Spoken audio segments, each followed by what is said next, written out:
In 2019, a Utah judge was suspended for criticizing Trump.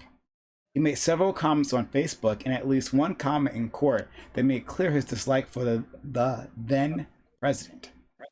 But if the cases he was seeing had nothing to do with Trump, shouldn't he be free to state his political opinions? If a judge makes clear they support conservative values, should that warrant a punishment? Since it's clear that judges will have these opinions anyway, what's wrong with expressing them? So I think this is interesting because, you know, we do the whole free speech thing, we talk about cancel culture type thing, but like this is a person in the commission of their job, right? And an important job, certainly. But they're just expressing their opinion that they dislike Trump, right? And I'm sure if we dig like just under the surface, we can find judges who've disliked like Obama, right, and made that known, right? I don't think we have to look too far for that. This person, you know, expressed that they dislike Trump, and it didn't seem like in a way that was prejudicial to anything, at least from the article that I've read. Maybe there's something else, but it didn't seem like in a way that was like prejudicial to the cases that they were seeing, right? And so why be suspended just for stating your political opinions, right? And it's not like politics has no place in the fucking courtroom. Like it's definitely part of the center of all that, right? So I'm curious what you all think about this. All right, Shadows, I know why you have your hand up, or Universal. We'll remember introductions. Yeah, first. Don't worry. You already know I might have my. If you didn't know, by the way, my dad is a judge, so I know quite a bit about this topic. Great, we'll have you last. All right, so RiverboatJack. So look, when you become a judge, you agree to a code of conduct and ethics. And while I agree that like judges should have freedom of speech, there are also like just professional lines where like people might be uncomfortable having a judge who appears to be extremely partial. And in the case of the judge that we're talking about today, or that was used in the article, one of the kind of foundational ideas in this code of ethics is that while you're doing your job as a judge, while you're conducting yourself as a judge, you don't want to be doing or saying or comporting yourself in a manner that is going to call into doubt your impartiality. And to a degree, this is all just kind of like a facade. Like, no, obviously, if you ask anyone, is anyone really impartial? The answer is no. But we want the illusion of that impartiality in our legal system, because without it, kind of this idea of American justice or the United States justice kind of falls apart just a little bit more. It's part of the foundational narrative. And so in this case, it's not just that like the judge was going on Twitter and voicing his opinion, which is totally his right to do, in my opinion. It's that in the courtroom, he was also making comments about like different political issues as a judge in front of a courtroom. And so I think that there are limits, and he butted up against that limit and got slapped for it. Now, the degree to which we should value this kind of veneer of impartiality, I think, is definitely up for debate, and I'm interested to hear what other people say about it. Thanks. Okay. Universal, don't worry. We're going to get to everyone. We're just going to do introductions. Don't worry. Shark.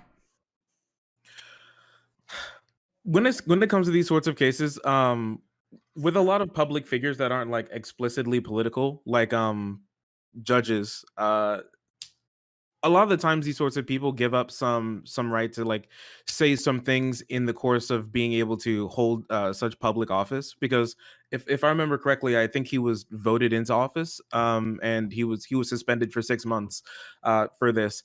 It wasn't just like the singular. If it was just like a single comment on his Facebook page that he said, I'd be a little bit like, I'm not sure if that's worth taking the guy to all the way up to the Supreme Court and then suspending him for. But when it's repeated comments, and even when it drags itself into court, I think lots of judges can be, you know, it's their job sometimes to be quite opinionated.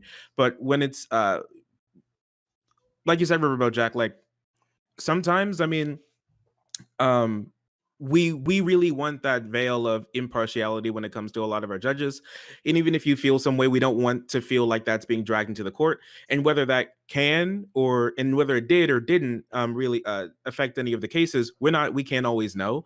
And a lot of the times cases get thrown out because of that perceived sort of impartiality that happens. So, I mean, I think he also made comments on some people's bodies in courts as well. I think he made like inappropriate comments about a past president like sexually, which I'm all for the memes, but I'm also not a judge. So, and also like one more thing, this guy like he died last year if I remember correctly, which is also unfortunate. He was in an Asian rights advocate. He seemed like a pretty decent guy all around, but I kind of like the idea of having at least some sort of like impartiality on the face of it with our judges. Counterpoints.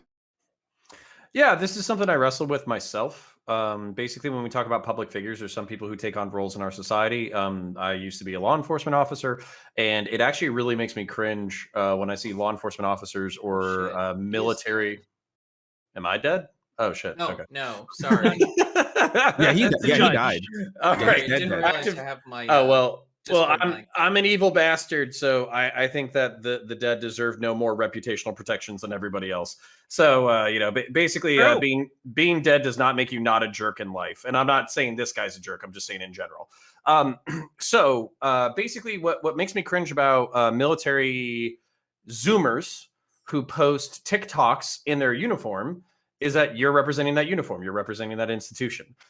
Same thing with law enforcement officers. I'm sure plenty of you have cringed at seeing full-grown 40 and 50-year-old law enforcement officers who are like, in uniform, covering up their nameplate, are like, this goddamn Black Lives Matter, like that probably made you uncomfortable about how they treated some of their civilians based off of perceived political affiliation.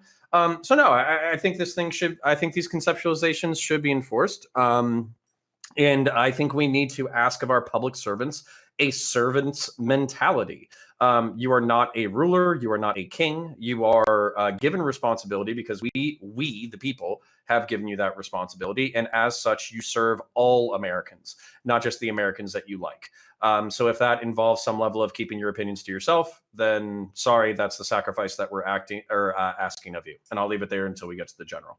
You're telling me I can't twerk in my beret? No, unfortunately not. I hate to break it to you.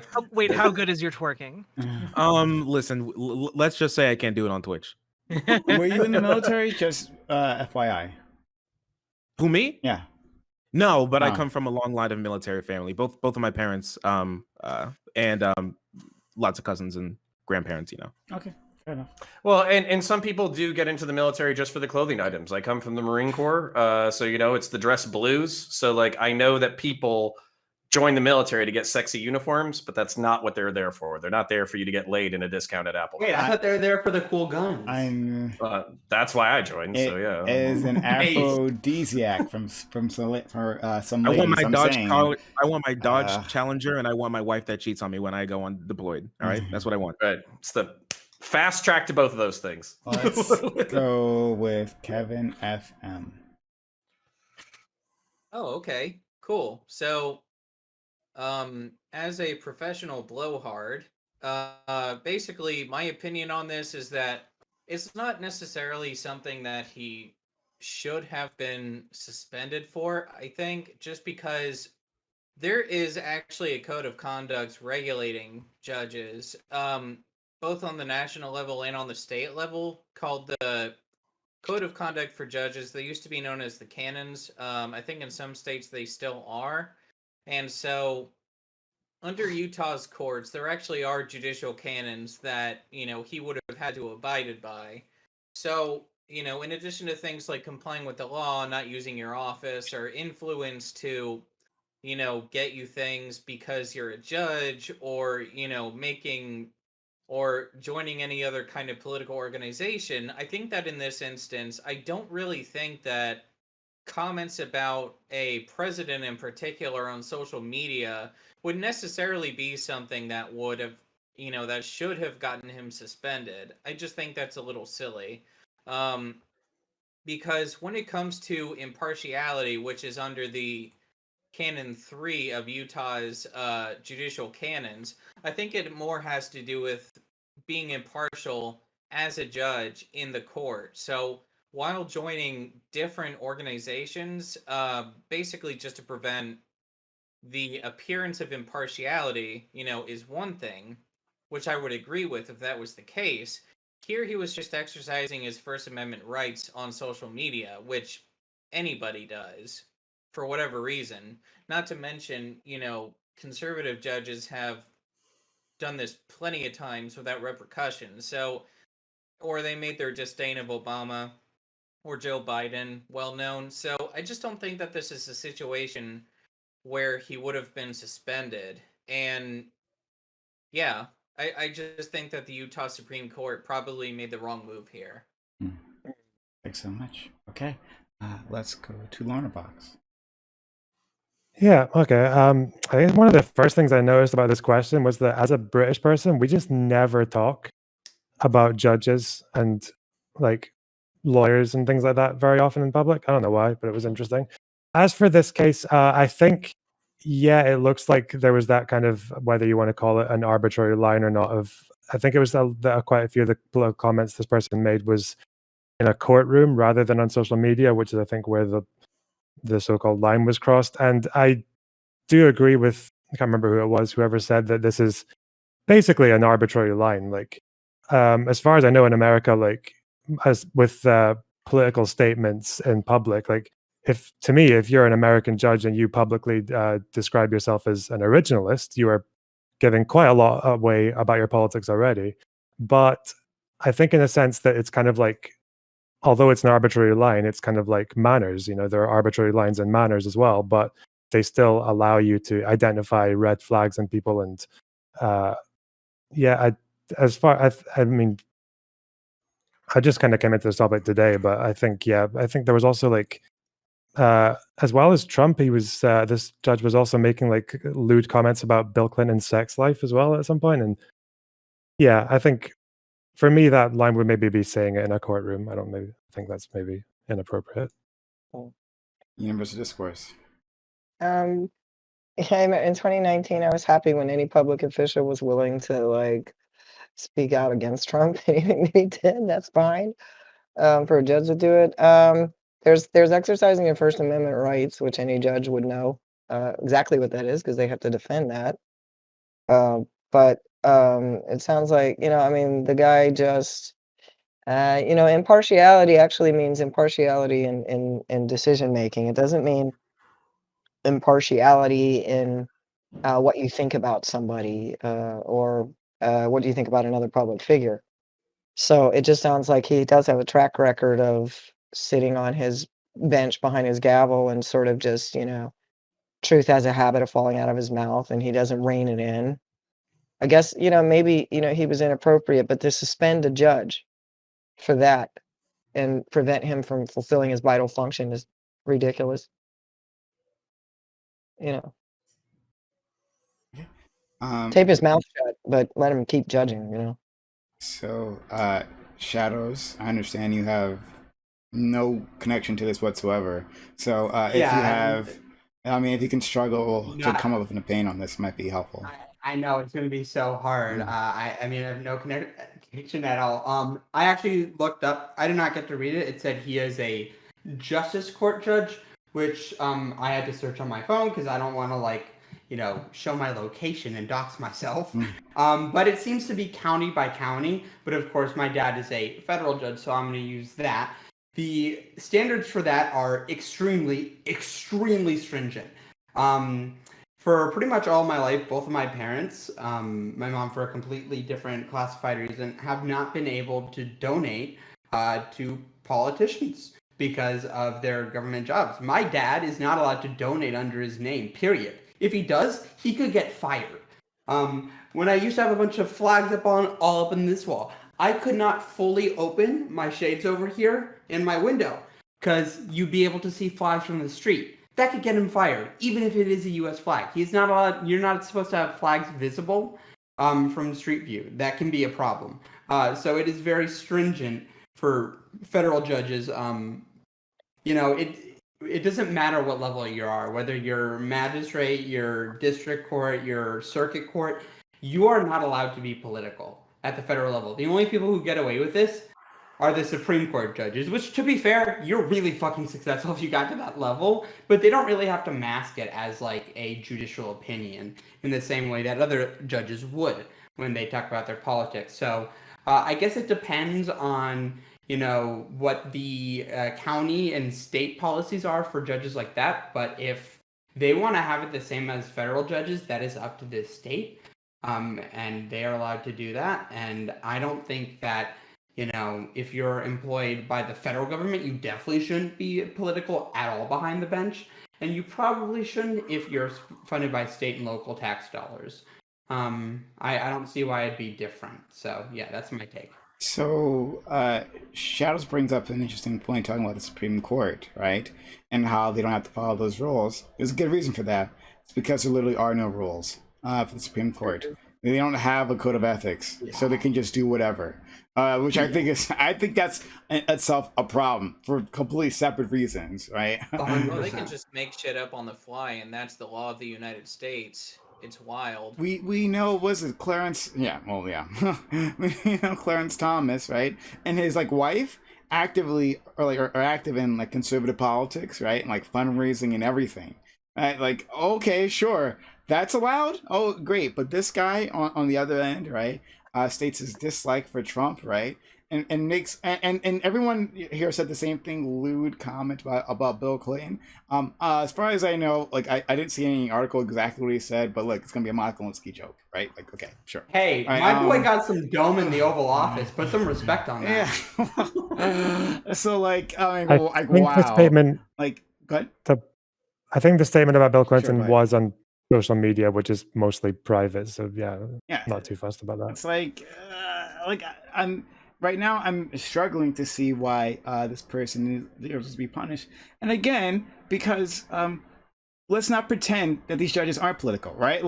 Shadows' father, I'm sure, has opinions on the world around him. Right? Oh yeah, exactly, right? We know that's the case, right? And they're good ones too. My dad is actually the smartest person I've ever met. Love you, Dad, if you're watching.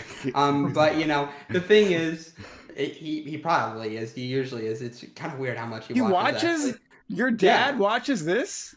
Yeah, my dad watches pretty much most of my streams. My parents are very supportive. Hi, Shadows Hi, Dad. Shadows Dad. You're really gonna hate how much I cuss. My mom has already complained about that. Really? Yeah. Your mom too? Okay, this is making my she's day. like, "Why is he Your cussing Honor, like if I that?" have to go He was a before you for Marine. whatever reason, please don't hate me for yelling at your son if I have to. I've yelled at his son a lot more. I know, but Well, you they don't know have how to worry much I about like going you, before him in a court.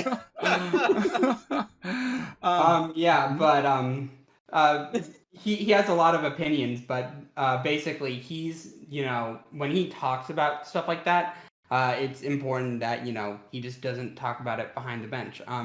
There are some judicial opinions, that's why I'm always very reserved when I talk about that's why I just never bring up my parents' politics, because my mom, I just don't do it much, and I can't with my dad. I can only bring up legal opinions that he has. So I think it's good that judges have to be reserved about their politics, and they can't actually talk about their politics, especially when they're on the bench. If you bring your politics into a case, or you set any opinion, you are setting up a precedence to bring in any other views. I think someone mentioned even if he doesn't have cases that have to do with Trump, I don't see what the problem is here. I actually think there is a problem, because if you bring up one political opinion, what's going to stop you from bringing up another? And sure, you may not bring up the ones that have to deal with the case, but if you have politics that will influence how you rule in the case, you probably shouldn't be talking about politics when you're on the bench and you have to make a ruling. Other people would disagree with. Oh, so go ahead, RiverboatJack. Go ahead. Yeah, so this is actually interesting. My educational background is in English literature, right? And in English literature, a main focus of this of the studies is how different people and different interpretations can exist around a different text, and how those interpretations can be fueled by politics. And this gets especially tricky when we get into the world of judges and legal interpretation, because that same type of political interpretation exists when we're interpreting the law as well. And so when we're talking about judges having biases, well, it's all well and good to say, well, you can't get involved in like public politics, but what if we're talking about private funding of judges? Like, for example, the Federalist Society is a noteworthy kind of example of uh, different judges who commit to a certain way of interpreting the law, which isn't necessarily considered the same as like saying go Trump or go Biden, but it is still in effect an act of political interpretation and political bias that I think we could all probably agree on. Is it, or I don't know. Do we think we live in a world where like the law means what it means and there aren't any other ways to interpret the law? If we're talking about constitutional originalism, then yeah, I would say I have an originalist bent, but that's, I don't know, shit. Well, and like that, and that's the thing. There's even disagreements within like what does it mean to interpret the Constitution as an originalist, right? Because different, like none of us are mind readers. None of us know exactly what the founders meant when they wrote the Constitution. Well, can I make our best guesses? But and yeah, you can make can different I arguments for different interpretations. I would like to address this though, because this is the thing that's a little bit frustrating for me. Because I seriously think that like people think that like 10,000 before Christ and 200 years ago have the same amount of like historical data available, and they don't. People were writing actively. They kept journals. They kept diaries. Pretty much after 1500, we had the printing press, like all that kind of stuff. So we do understand some level of what people intended 200 years ago. And just going down this little rabbit hole real quick, and then I promise to jump back. I think that the whole point of a legislative body is to pass a law that's contemporary with its time, and the actions of a legislative body in the current day should be to overrule those laws in line with the will of the people at the time, basically. And if you don't have that will to overrule that law, then that law exists as it stands. Get pissed off enough about it in order to change it. But talking about like, I wouldn't mind expanding this topic to should people who work for the public be able to broadcast their political opinions publicly, because basically what this immediately brings to mind for me is I was basically not allowed to have a open political opinion for 8 years of my life as a law enforcement officer and as a active duty military person. I wasn't allowed to broadcast my opinion, and I especially was not allowed to broadcast my opinion as a member of this. I could not say, I'm Lance Corporal, Connor from, blah, blah, blah. And I think that legalizing marijuana is based.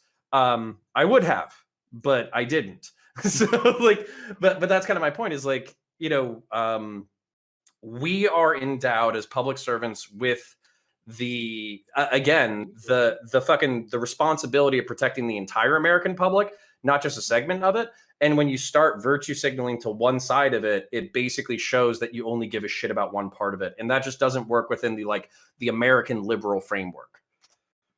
So just real quick, this is why in my opening statement I talked about kind of the illusion of like what's the word I'm trying to think of? Impartiality. The illusion of impartiality in our system is that judges like all conform to a similar or same way of interpreting the law.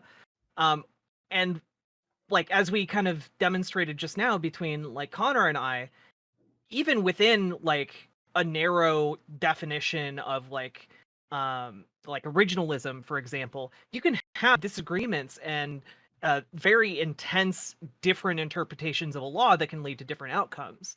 And when we're talking about judges from a full political spectrum, we're talking about many different ways to interpret laws, and different ways to view text and language, and that can get really messy. So when we're talking about political speech as it relates to judges, how important is it to us to have this veneer of impartiality? Well, So and let's go I, to Shadows first, and then Universal, and we'll get back to you. Okay. Oh, Kevin, go ahead. Yeah, so I just wanted to say, because we were talking a lot about originalism versus textualism. This is what I was trying to say when there's a distinction between political and legal. Obviously, law has a political bent to it, but there are legal subjects that are almost completely legal, and really not that political. Obviously, there is some politics in textualism versus originalism, but these are like legal opinions. That if my dad was not a boomer and he actually had like a Facebook or a Twitter, he could talk about like his opinions on textualism or originalism or the Fourth Amendment or shit like that. But he couldn't go out there and tweet some shit about, Trump. So these are opinions that judges are allowed to broadcast, and that is how people in SCOTUS actually get away with, shitting on presidents. Because even though they're not supposed to, they if they just add a light veneer of, oh, it's my legal opinion, they get away with it. That's how they do this.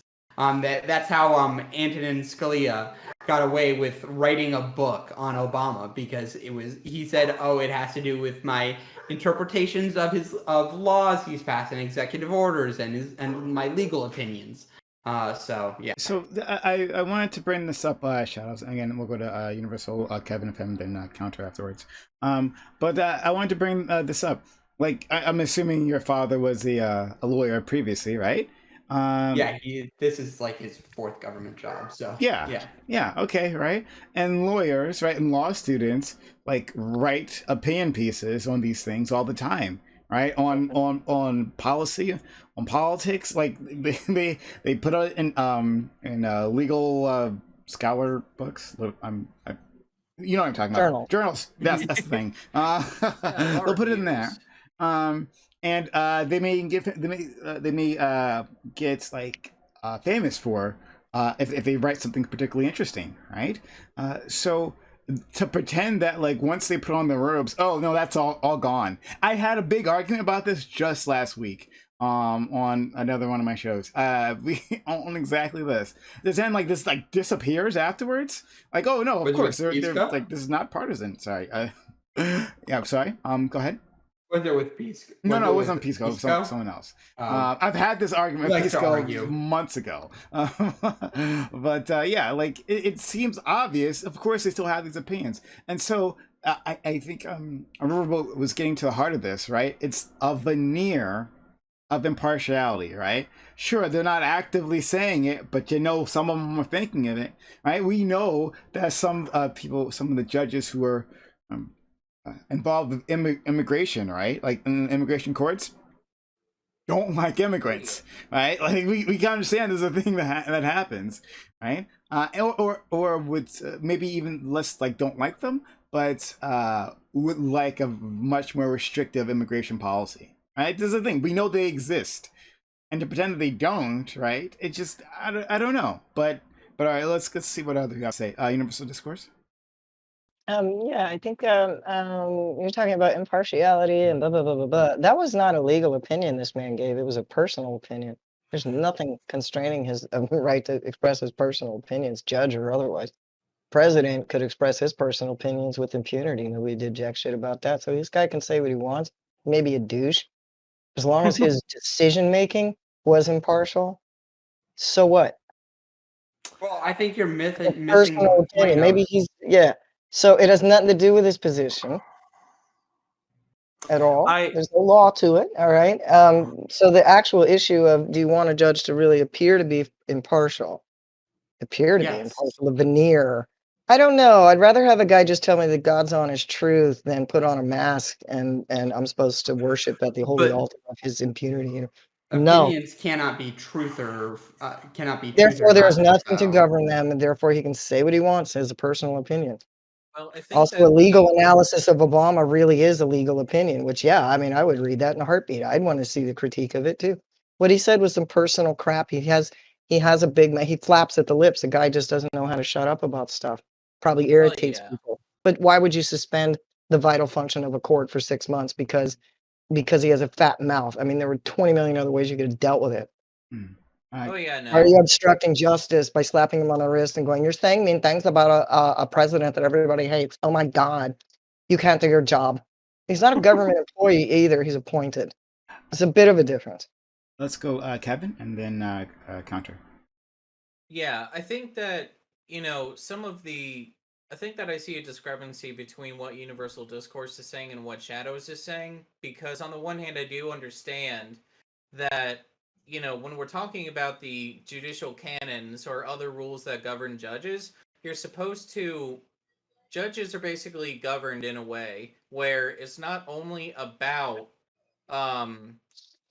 it's not only about, you know, whether they actually are impartial or not, but the appearance of impartiality or the appearance of impropriety. Because, you know, from a structural perspective in the legal system, for example, a judge has to be impartial or at least seem as such, so their legitimacy is not called into question. So, on the one hand, I do understand that. And so I do understand the distinction of, you know, law, at least procedural law, versus, you know, public or personal opinion. But on the other hand, to Universal Discourse's point, and I'm not trying to both sides this, I'm just trying to parse this stuff out. Like, judges on state levels and even in lower federal levels are treated much differently than basically the appointed politicians of the Supreme Court of the United States. Like, all of us, I think, can agree that, you know, the Supreme Court justices are not really traditional judges in the sense that, you know, the powers given to them through Marbury versus Madison basically makes it so that, you know, they can pretty much interpret the Constitution how they see it. So, you know, Scalia is way different than the judge that we're talking about here in Utah, Judge Kwan. So I think Kwan sharing his personal opinion about Trump, the most despised president in American history, like, is a little different.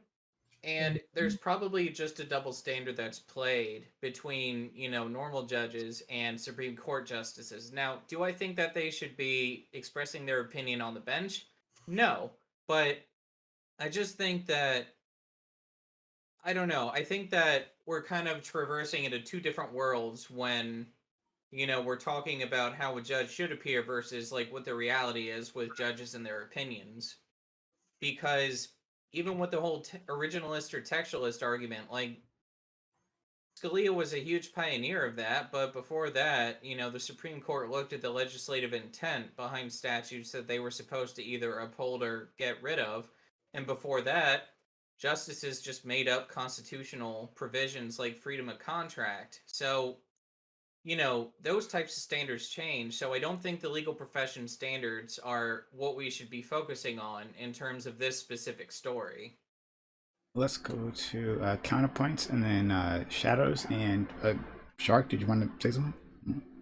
Okay. Yeah. Okay. Well. Okay. So counterpoints then.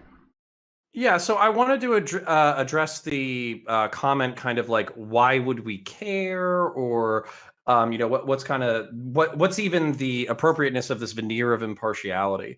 And again, like, I'm trying to open this up to like all public officials, because I think if we had you know, generals or law enforcement officers or even tax auditors or anything like that, basically coming out and saying, like, you know, fuck conservatives, they're all pieces of shit. Fuck progressives, they're a bunch of fucking lunatics. Basically what we would expect, just based off of their hot Twitter takes, which we should all get off of Twitter. We're not going to, because we're addicted to it. But basically their hot Twitter takes. What we would expect is a certain level of basically for their public opinions to color their judgments. And I think something that either UD said or RiverboatJack said was, it's not so much actual impartiality that we're expecting out of these people. We're expecting impartiality in their decisions. So we're expecting them to not necessarily remove their biases completely. I think that's impossible. I don't think that there's such thing as a completely unbiased person. But for somebody to analyze their biases and then make a fair ruling under this pretext, Whether or not this actually happens is a different conversation, but whether or not this is an ideal to strive for, I think is important. Because basically what I've heard so far is like an appeal to hypocrisy, where we're like, oh, well, conservative judges were a bunch of fucking douchebags. Let's be real here. Oftentimes conservatives appeal to hypocrisy while just engaging in really bad behavior. If our response to every single time that somebody does something bad is like, well, I want to do bad shit too, we're going to destroy this fucking country. So well on our way. I'm okay. I think about the cops, though, right? And then we'll go to Shadows and Shark. I think about the cops. The cops literally have the ability to execute you, right? So it's a little different from judges, but I think a good retort to that is that, well, judges can imprison you, which is another act of violence that can be put upon you. What's weird though, what I want to share, because I know what you're saying, but oftentimes, like as the person who was on the street or whatever, I didn't feel that individually empowered. I felt vested with power. And there's a difference between individually holding power versus being vested with power.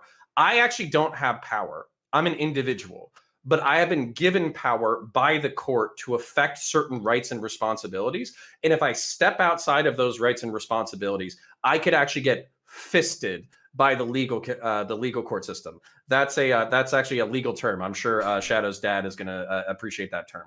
But that's the point. Is basically like, I'm just a representative of the courts. That my power, while real, is located in a different location, and that's actually the courthouse downtown. Yeah, I mean, look, I don't know. I think we've had a whole movement about how cops aren't accountable.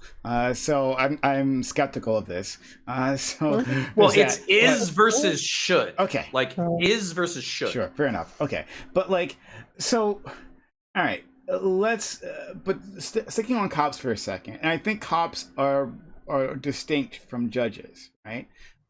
But sticking on that for a second, white nationalists. We know white nationalists have infiltrated the cops, right? Like this is just a known thing that's happened. A specific effort they've made to accomplish, to get those skills, to put themselves in those positions. Okay, if we find out someone is a white nationalist, but has never expressed that opinion, right? Then should that cop stay on the job? No. Yeah, I would never trust somebody to be so unbiased that they wouldn't let that color the way that they worked. That's how would we have hypothetically found out that this person was a white nationalist? You could have found out that he was previously part of an organization. He may have left the organization, right? But part of an organization previously. There's actually a specific example in Virginia where there was this fella who was a Chesterfield County school resource officer, but it was actually found out from folks online that he used to be part of Identity Europa and might have actually still been a member. Oh. And, in terms of things like that, there was bias training. And Connor, feel free to cap my ass if I get this wrong, but basically it was to address unconscious biases that people might have. And so if you're part of a white supremacist group, then you're definitely going to feel a certain way about certain people that you're supposed to have some kind of authority over. Yeah, and that's my thing is like, so for instance, like as a part of our hiring process, there was like background checks, basically a psych exam, like all that kind of stuff. And I just don't think that you can like really get away from that. So for instance, like if somebody was like a teenager and they were involved in like a skins group and they went to like punk shows and beat the shit out of people, but now they don't believe in that anymore and they're like a universalist and they're very progressive and like all that kind of shit. I don't know how far we go back to people's behavior in the past versus how they presently believe. But if your current politics are not civic nationalist, basically, I think of America as a civic nationalist country in ideal, if not in practicality, where your race, your gender identity, your sex should not matter in the way that the system treats you. Now, obviously, that's not true. but that's the ideal that we should strive for. So that's kind of where, if somebody specifically holds an ideology that's counter to that, I don't know how that squares with the ideal of America. Let's go to Shadow, Shark, and then Universal. I think you had your hand up previously. Okay, yeah. So I want to make 2 points. I'm going to respond to yours, and then also make the original point I wanted to make, which was actually connecting cops to how a judge might act. So to respond to your thing, Prime, I would say 100% that you should be able to bar white nationalists from stuff like this. When my dad was sworn in, actually, I remember, because I was in high school, so my memory actually goes far enough back to remember that.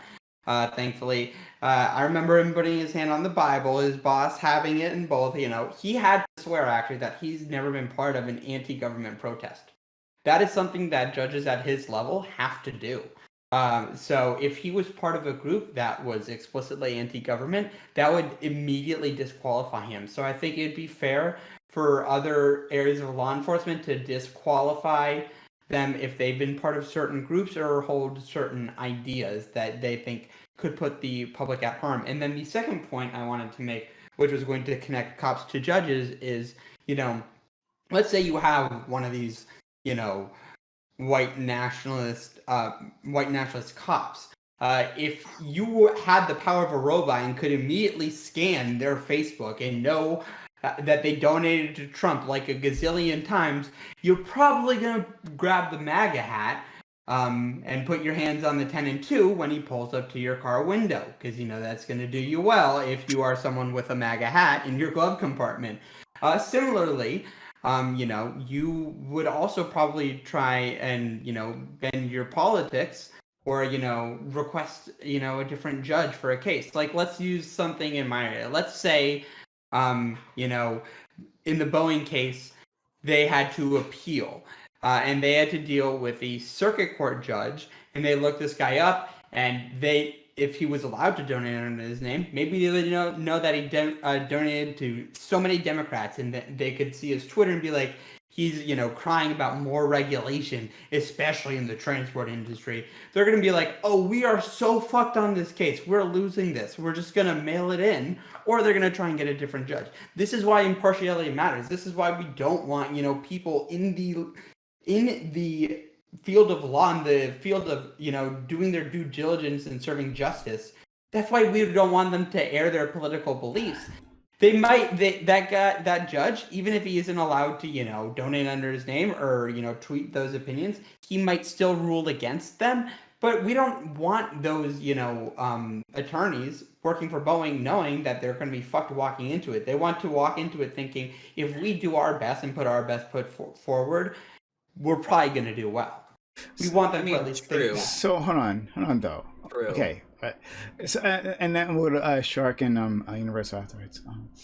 But if you look at a judge's record, right, and you go back, understand how they've ruled on a certain number of cases, in a certain category at least, right, specialties, then you'll find a pattern, will you not? Right? Yeah, you will. It's not as if, and I wish it was the case, right? But it's not as if that when they get each individual case, they come at it with this blank mind, like this a completely blank slate, and then are like building their opinion from there, right? They come from a set of experiences in the past, in the present, and they come with a perspective that's colored. So we can understand that, like we can guess at and probably very well, especially about judge of a long enough history, we can guess at their political opinions, right? But it's simply if they said it, okay, well that's too far. I'll be right back. Sure. Well, that's too far. It's not like I don't see what you and Connor and everyone else is trying to say. I get that. But like it just seems like the thing that we're fighting for here is paper thin. I get what you're saying, because I would definitely agree that like it's paper thin when it comes to someone who deals with the first initial case, but it's definitely different for an appellate court judge. So I get what you're saying though. If they've done similar cases which are obviously public record, rulings have to be public record, and those cases and the material is public record because that's just how our transparent legal system works. That is true that they can probably make an inference, but that I would say is very different than saying fuck Boeing and fuck their stupid dumbass engineers who made the Max 737. It's very different than looking at these past cases and seeing a judge might have a bias towards airline corporations. I think that's very different. Mm. All right, let's go to Shark at the Universal. I think having these sorts of they're basically like manners, and while we cannot control like what people are like really thinking, I think it's really good to get judges in the mindset like once they walk into court or once they start to get a case in their lap, that they have the idea that they leave their politics at the door, and even if they don't always do it, just the getting in the mindset that, oh, I'm going to be punished for this, or oh, this is going to like look bad on my record, especially for judges who really want, like lots of judges really want to move up in the ladder. They want to be big boy judges, not like little district judges. They want to be big judges. So having those sorts of things on their record that makes them look like they're really biased can sometimes hold them back and treat them like poorly. And I really feel like being able to, even though like not putting your elbows on the table or like chewing with your mouth open, that's not going to like kill anyone.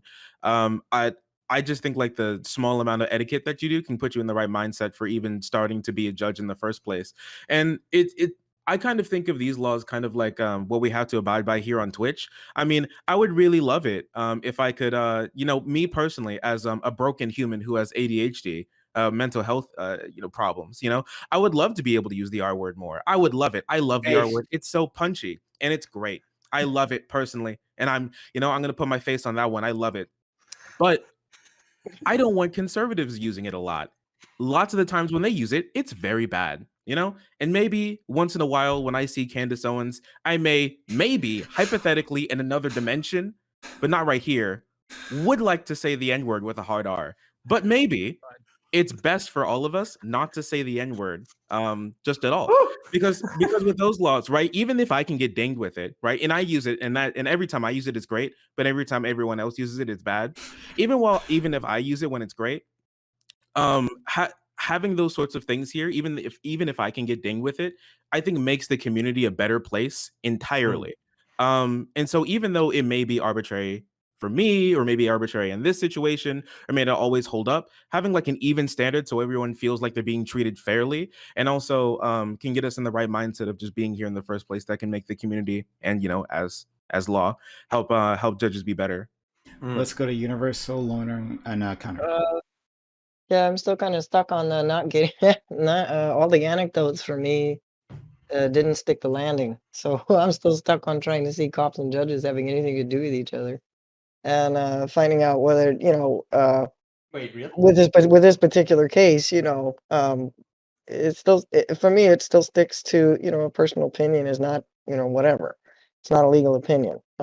So what's the real problem? I mean, why should somebody be suspended for saying what they think?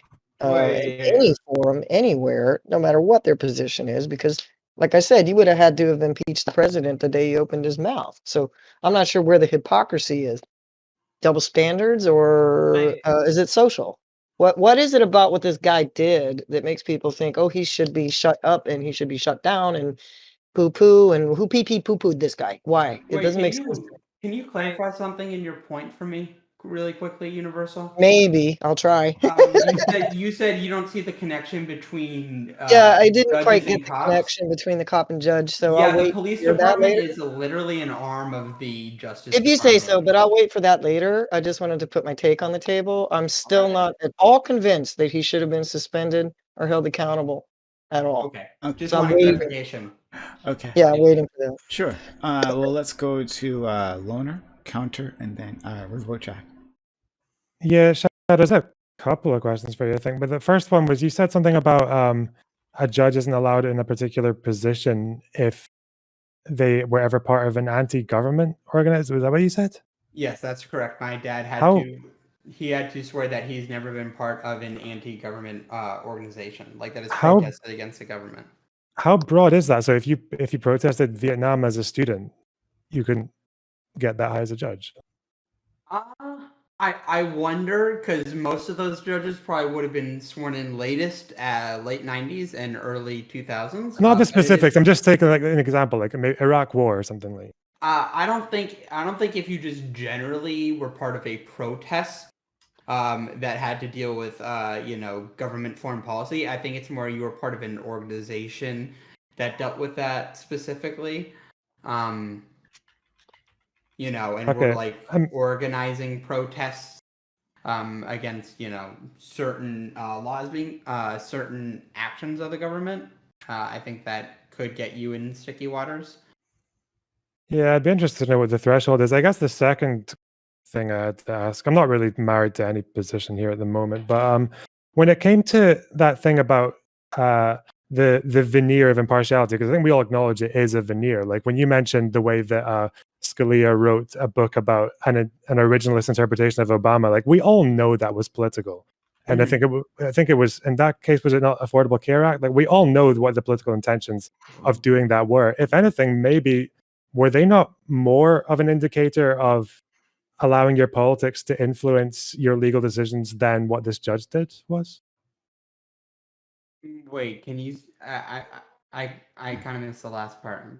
With what Scalia did with, say, writing with, if someone uses, like, say, they're going to use an originalist interpretation of a president, and that's legal opinion, but we all know that like that's very politically weighted. Is that not even more like a stronger declaration of your political leanings and how your politics will influence your decisions in court compared to what this judge who from Utah did? I would agree that it would definitely has to do. It definitely impacts more, I guess, your rulings. Like I think a good example would be, let's say a liberal judge says that they are more in favor of a Fourth Amendment interpretation rather than a 14th Amendment when it comes to abortion. It would. That means that they would be very stringent on the warrants they would approve. But I would rather, a liberal judge say, I am more swayed by a Fourth Amendment than a 14th Amendment, rather than that liberal judge be like straight up, oh, I'm super pro-choice. We shouldn't ban until the third trimester.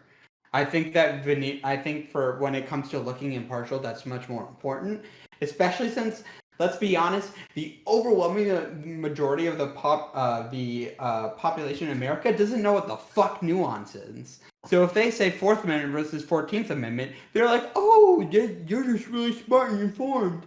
So they might not even understand what that dude is saying. So, Well, in terms of this, Kevin, yeah. So hold on, I will go to no problem. Counter Jack, then Kevin, please. Yeah, Kevin, or I'll be brief. So the reason why I wanted to bring up and emphasize this importance is because, like, right now, if you opened up the Pandora's box on everybody having a public officials having public opinions, then what you're going to have is essentially like wars between ideologies, which we kind of already do, but with the veneer of impartiality, at least we can pretend that people are some level impartial. So, for instance, with Shadow's dad, who would absolutely agree that fisting is a technical legal term. He basically, in reference to that, since people don't really know his ideology, yeah, they can guess, they can look up his previous rulings, they can guess, they can do this, they can do that. But at the same time, they ultimately don't know. Whereas if he was like, oh yeah, I'm MAGA all the way, 100%, Trump baby, then basically what we're going to have is we're going to have an ideological battle for his seat. If he's, I don't know if federal judges are nominated positions, but still any judge that is nominated position is going to become a purely ideological struggle. And then Lonerbox, I kind of wanted to define what I think is probably the difference here. I think that there's some institutions or organized groups that want to dissolve the state versus groups that protest the actions of a state. So in America, we do have like a decent anarchist libertarian subculture here. So whether that's leftist anarchists or right-wing anarchists, we do have them. The Boogaloo Boys, I would cite specifically as an anti-government extremist group that basically want to dissolve the government as it exists now and reconstitute it more in line with the originalist constitution of the early 19th century, basically. So they wouldn't protest the actions of a government. They want to dissolve it entirely. And I think that's a difference. The Weathermen Underground was a terroristic organization that did some anti-government bombings in the 70s. I think that would be a left-wing example of an anti-government institution, not somebody who simply protested the actions of the government. Then finally, I wanted to bring up, you were asking why Scalia's perspectives weren't worse than the other judges. I think something that we said earlier was that they were, and openly so. And that's part of the problem with the Supreme Court justice in the United States, is that it is politically and ideologically known where their sympathies are, because often by the time they reach the level that they can be nominated, you basically know their allegiance. And it oftentimes boils down to like constitutional revisionism versus constitutional originalism, which basically tells you that, like, are you going to interpret the law the way that you think it should be interpreted in the modern context, in the modern day, and with modern America? Or are you going to go back 100 years to try to understand the context in which the law was created and then interpret it that way? Conservatives largely are going to be originalists, and progressives are going to be largely revisionists. And I would leave it there. So I think the revisionism is a bit of a loaded term. I would say more the living document doctrine would probably be a better way to describe the progressive position. I'm okay with whatever term is appropriate. I just couldn't think of the exactly correct term, so I just used revision. So my bad if that's too loaded. So I checked just to make sure that I wasn't losing my mind, because I want to be accurate. But like, federal judges are nominated, right? And there is an ideological battle to fill them. The fact that McConnell blocked Obama from filling in, and Obama didn't really put much effort into it, but like filling in judges, right? That was a problem. And then like the fact McConnell's greatest project, Mitch McConnell's greatest project, is filling in those empty seats when Trump got into office, right? Like completely changing the identity of the judiciary, right? And he didn't do it with like random judges, like, oh, let's pull the names out of the hat, right? See what we get. He knew like the ideological bent of those judges beforehand. So, but isn't that toxic as fuck and on the verge of destroying our fucking country? Yeah, but so suspend them then, like they did this guy. No, but I mean, I think Connor would say, as far as we know, those judges haven't said anything political on the bench, right? Stole the words right out of my mouth. Yeah. So, but we know they have an ideological a bent to them. Like, that's why they had him there. And I don't know, my feelings are a big mix. I'm sad that my side lost that fight to fill in judiciary, but like, it kind of just makes sense. Look, like the judicial system means a lot. It's extremely important. It's very powerful in our system, right? So like, why wouldn't it? Like, I wish my side was better at it. and then we could fill in the judges that would rule the way we'd want them to. But go ahead. But so I have to say, like, something that... yeah, of course. Yeah. Go ahead. Yeah, I just want to do a really quick counterpoint. Basically what I would say is, like, are you not surprised though by the way that the Supreme Court and some of these conservative justices have ruled? Some of these conservative justices have ruled against Trump. Some of them were like part of the people who fought some of the immigration bans, the Muslim ban, like all that kind of stuff. Some of the conservative justices, so for instance, the Supreme Court, I think that a lower court decided in favor of a transgender appellant for like a school system. Like they appealed, like I need to be able to use the bathroom of my gender of preference. School system tried to shoot them down, appealed it all the way to the Supreme Court, and the Well, yeah, Supreme the Court right ultimately case. declined to hear the case, which is kind of like a de facto Yeah. pro-progressive ruling. Oh, So like I know it's maybe not the victory that you're looking for, but I do think that there's like a more narrow Overton window when it comes to like constitutional interpretation than we're giving them credit for. So to address that, this, and Kevin, if you want to directly address afterwards, fine. That we'll go to Jack. Yeah, I'm sorry. No, it's fine. You No, keep trying to run my fat lawyer mouth. No, it's fine. It's fine. But and this going back to the argument that I had last week over this, right? And whether the Supreme Court is all partisan. There's even better cases to your point, counterpoints. There was like there are two cases that basically were pro-trans, right? I can't remember the names, but like You're thinking of the Title IX one. yeah, there's that, and then there's another one, I think. But in any case, right? That's because, and this is what I said last week. That's because these people aren't partisan bots, right? Like they are, they can think for themselves, and they can rule on these court cases for different reasons, right? Like their focus could be something else, right? Rather than like what like the legal, the thing that sways them doesn't necessarily have to be the thing that we think is most important within the case, right? There could be some other legal point. I'm not being not very eloquent here. I'm sorry, but you know what I'm trying to say, right? You get it. So it could be lots of things, reasons why they rule the way they rule, right? You'd have to look at the actual opinions to understand why they did so, right? And that gives you a bit of insight as to how they will rule in the future. My only point last week was that I wouldn't rely on the justice system, the judicial system, to be the avenue of liberation for our trans brothers and sisters. That was like my only point, is that especially because the federal judiciary has been changed so much to be so conservative, right?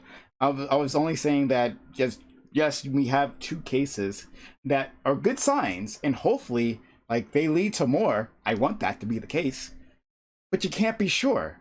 You cannot be sure of these things, especially if you have judges that could be ideologically hostile. But they may not be. Who knows? That was my only point before. But in any case, Kevin, if you want to say something quick, then we gotta go to Jack. Yeah, of course. And Jack, did you actually want to go and get your point out before I did? I kind of jumped the line there. Sure. Yeah. So one of the things is I think I'd be more amenable to like this idea of depoliticization. I always have trouble saying that. Of courts and judges, if we could take away like private money out of like sponsoring judges, or like private money out of like tanking judges. Like I think that's kind of an abomination that is awful for our legal system. When we're talking about it, not just like public funds, but when we have a country that has billionaires in it who can literally just throw $100 million at judges who agree with their tax proposals, or an interpretation that backs up tax proposals that they like. I think that's a huge problem. But to universal discourses, like repeated questions, I think the main issue here is that judges usually, and this depends on a state by state kind of thing, agree to a code of conduct, and that code of conduct is specifically kind of structured to be to like force judges to kind of give up at least some of their rights of free speech in order to build up this again what we have been calling this veneer of impartiality. And it is definitely an infringement on free speech, but I think judges who agree to codes of conduct that are limiting in that way are aware of that. It's just that they don't tend to get dinged that often, and usually what ends up happening is people like report them to like a code of ethics board, and that goes up to the Supreme Court of that given state, and then they get dinged or they don't get dinged after an investigation. and it just so happened that this time this guy got dinged specifically because of his repeated comments within the courtroom.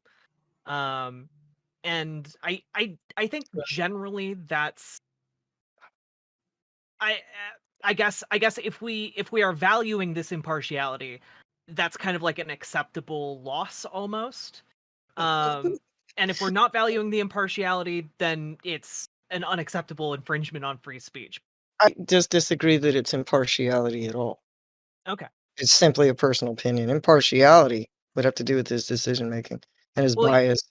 All I- of the cases where he was speaking had nothing to do with this stupid he said stupid shit on a mic is what he did. Yeah, Okay. exactly. But it didn't that, affect his decision making and it wasn't relevant to the cases. So but it that's isn't part yeah. the appearance is part of the problem. Appearance is nothing. judges look- Impartiality is in his decision making, which he was trained and sort of more or less Ah. ordained as a judge to make.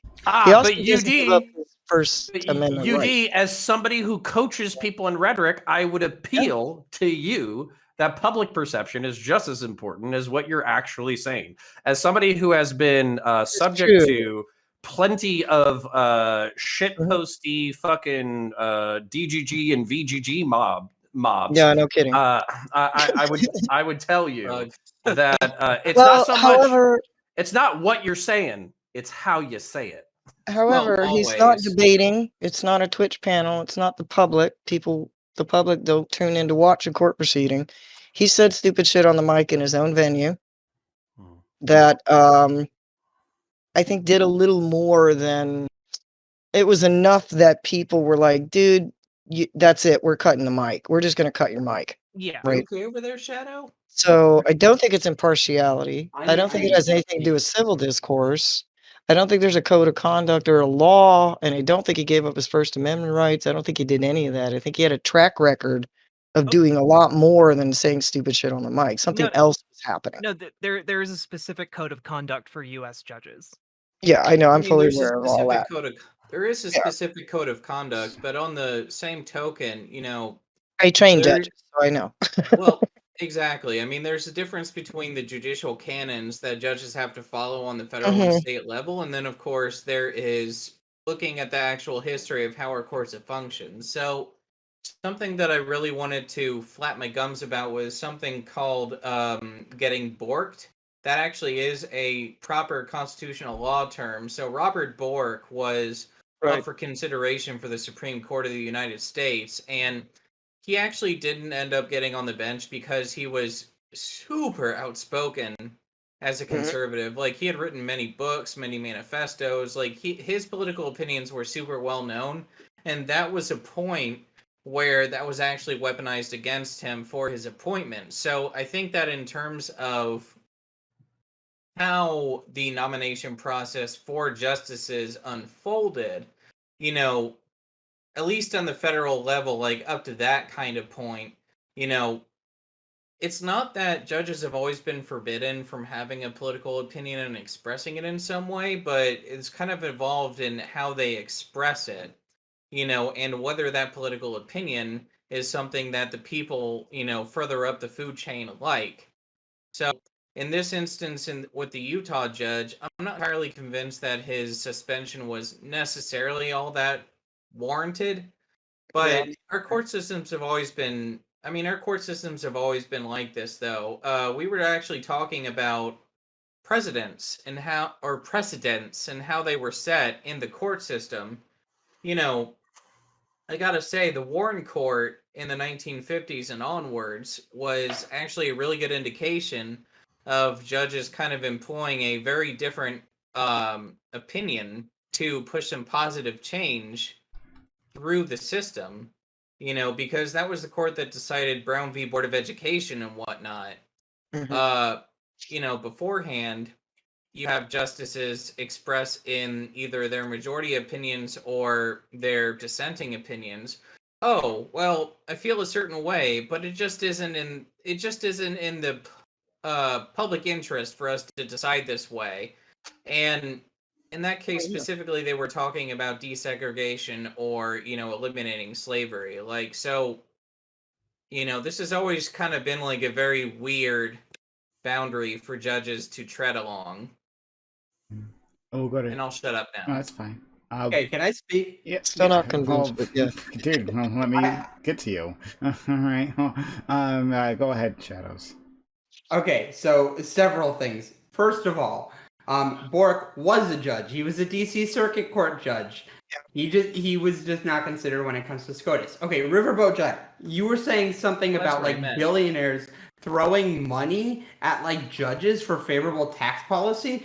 So first of all, they're not able to accept public donations. So I don't know what you're really even talking about. Also, I literally have the code of conduct in front of me because I want to get clarification for Loanerbox. By the way, I asked him. He said if you were part of like an anti-government organization, you probably wouldn't even be considered for the position in the first place.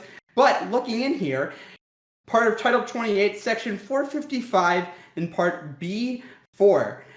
And this is about disqualifying yourself from a case. He knows that he individually or as a fiduciary or his spouse or minor child residing in his household has a financial interest in the subject matter. So if you have a very explicit financial interest in a case, you have to recuse yourself. Like if Epic Games was based in Chicago and he had to deal with a case for that, he'd have to rescind that because he knows for a fact that I own stock in Tencent, which owns Epic Games. So like when it comes to cases like that, they're going to recuse themselves because they have to. This is shit they have to disclose. How aggressively is that research though? So this I was is about to say that's talking about again, partiality I got between called out parties here. in a I- case. I would like to. Okay, I'd like go to I know. kind of I'm sorry, Riverboat. confirm Yeah. or clarify.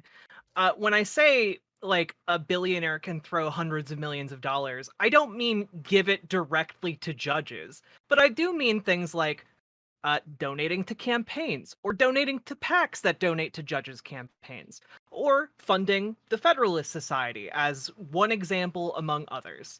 Okay, elected judges are very different though. When we're talking about judges and judging, do you deny that groups like the Federalist Society have been historically an important track to different judicial appointments? Yes, they are, but they're literally the only group I can think of. Well, and when it comes to district and circuit court judges, by the way, these people don't run for office. So money I'm clarifying this, okay? Okay. For you. Okay. Because you seem to be under the impression that I was like billionaires coming along with a comically large sack of money to a judge's house and plopping it on the door. Yeah, it kind of sounds like you were talking about bribing judges. Yeah, that's not what I was saying at all, because it's a much more complicated Thank you for system. clarifying. But I have a Very question funny for mental Shadows. Yes. Connor. Oh, okay. Yeah, so I was just asking. So for instance, like you were saying that your dad, which I'm sure he's an honorable man because he knows all about borking and fisting. He's a very intelligent, He watches this channel, judge. so he must be great. He knows all about all of the technical terms of the legal field. So basically, my thing though is you mentioned the fact that you own a stake in a company. Your dad is an honorable guy. If he came across that company, he would specifically recuse himself because of that. Yeah. But at the same time, what are the auditing mechanisms to make sure that judges are acting this way? Because if you didn't say anything, he didn't say anything, and there's no auditor, then what is the mechanism through which we even catch anybody who is acting in their own interest? Like how do you even catch these people? What's the power, the counterbalance to this power?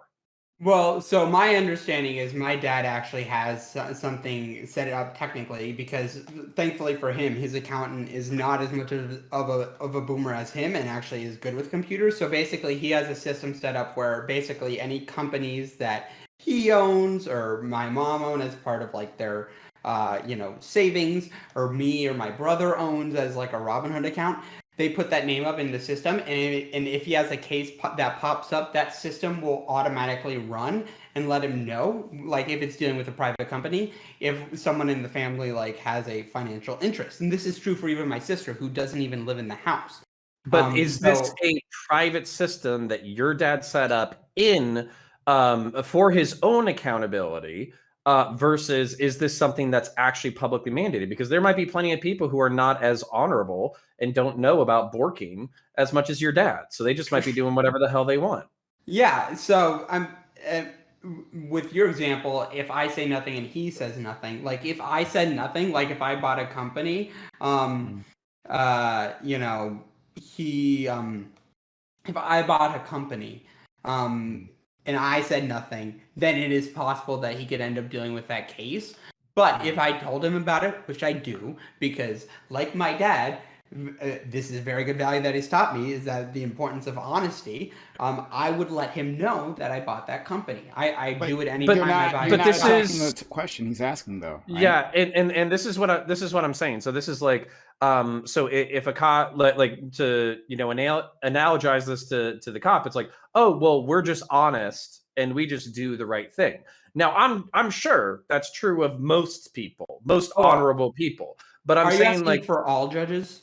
yeah, that's kind of what I'm Okay. asking is like if this accountability system is something that your dad took on voluntarily, then how would we even know Yeah, the so level of like financial corruption or conflict of interest that are involved? he can update it like anywhere from daily to weekly to monthly, but for every year, every federal judge has to make annual disclosures of their financial interests. So that's required every year. But are they audited? Yeah. What do you mean audited? So let's say that I'm a judge. I make a financial disclosure that I'm invested in all of these companies. Here's my accountant. Mr. Shadows is my accountant or something like that. Yeah. But but I also have other accounts that are Swiss bank accounts or in the Cayman Islands or in different locations or whatever. And I just pull out little chunks of cryptocurrency or something like that. And then I just pull out little withdrawals. I take the mistress out for a nice Cheesecake Factory dinner. We go back to the hotel after getting blacked out on blueberry mojitos.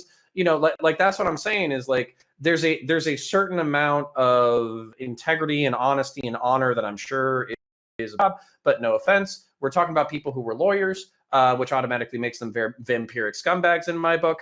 Wow, so I am very offended, and so is Thank you. Well, it's okay. Well, hey, listen, it's not your fault. You just chose a really interesting vocation. So Look, I know that when Says I the went into cop. law Says school, the I was cop. going to Amazing. trade my humanity. Exactly. So I get Wait, dogged here- out for being a cop all the time, so you guys can take a little bit of heat. To respond to your point, though, dude, like, I love when it lawyer comes- jokes. What are you talking about? Dude, but to respond to your point, when it comes to like the Swiss bank accounts or those Cayman Island bank accounts, those would have to you would have to disclose that, and it would be publicly available information. But But like you're they're not saying- audited, like they aren't, but they are required Right. to disclose. Well, that just sounds like people are as honest as they want to be. That's what that sounds like to me. Exactly. Hey. Okay, let's go to Loner Box. Yeah, just to add about conflict of interest and corporate influence, it doesn't need to be that direct. It doesn't need to be direct at all. Like it can be. There was a study from Emory University in this year, found that judges with corporate backgrounds were 36% less likely to rule on behalf of employees. So there's an obvious bias there. That's not a big deal if we have a diverse range of judges. We don't. About 7 in 10 judges on the federal district courts were either former prosecutors or corporate lawyers. So Former I don't know. Do we vet? prosecutors? Do we? You said former prosecutors. Or corporate lawyers? Yeah. Okay, that's really common though, because I think someone who's part of the U.S. Attorney's Office would be considered a prosecutor, and a lot of U.S. attorneys, have go on to have very tenured legal careers and do a lot. So Would you consider that? Because obviously, not 7 in 10 people are corporate lawyers. Would you consider that lack of diversity maybe a problem in terms of legal interest in favor of corporate and workers? I mean, I don't know how many are exactly corporate lawyers, but if we're going to say half and half, if like 3.5 out of 10 federal judges are corporate lawyers, then sure, I'd say there's a lack of diversity there. But Well, I have a question because this is a really interesting demographic. So you're saying that they're prosecutors. Does this demographic of prosecutors, does that include defense attorneys, or is it literally just like these are state's attorney's office who have worked as prosecutors for extended periods of time, or they're corporate lawyers? We don't like defense attorneys on the bench. Like what's the situation there? I don't have the details on that. Just I can maybe have a dig through it for a few minutes. No, the gist of the gist of this one, like in the abstract, was just that yeah, that the disproportionate number of judges were ex-corporate lawyers, and then they were much less likely to side with workers. Mm. Mm. Yeah, Well, that's and the yeah, reason why I bring that up is because like I obviously hate defense attorneys, but I could understand how my bias would color my worldview. So I yeah. also think that matters a lot too, but that's mainly because I just know that like a lot of sex discrimination cases and a lot of discrimination cases when it comes up to employment are actually a lot more common than most people realize. So I think siding with employees is important. So yeah. So, LVD, thank you for joining us. Nice to have you. You're welcome. Hey. So we were talking about, we're on the tail end of this, but still would love to hear your opinion on judges who actively share their political opinions to the public, and whether that should be allowed, should that be something that's punished, discouraged? Yeah, if you have any thoughts on that.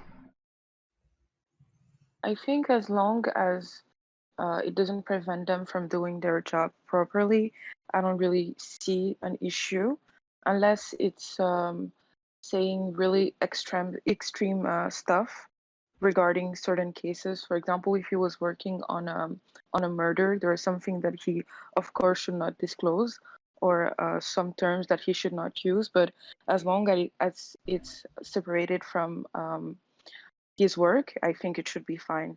Like, because before becoming a judge are individuals, and yeah, they still have the right to speak and to talk about their opinions.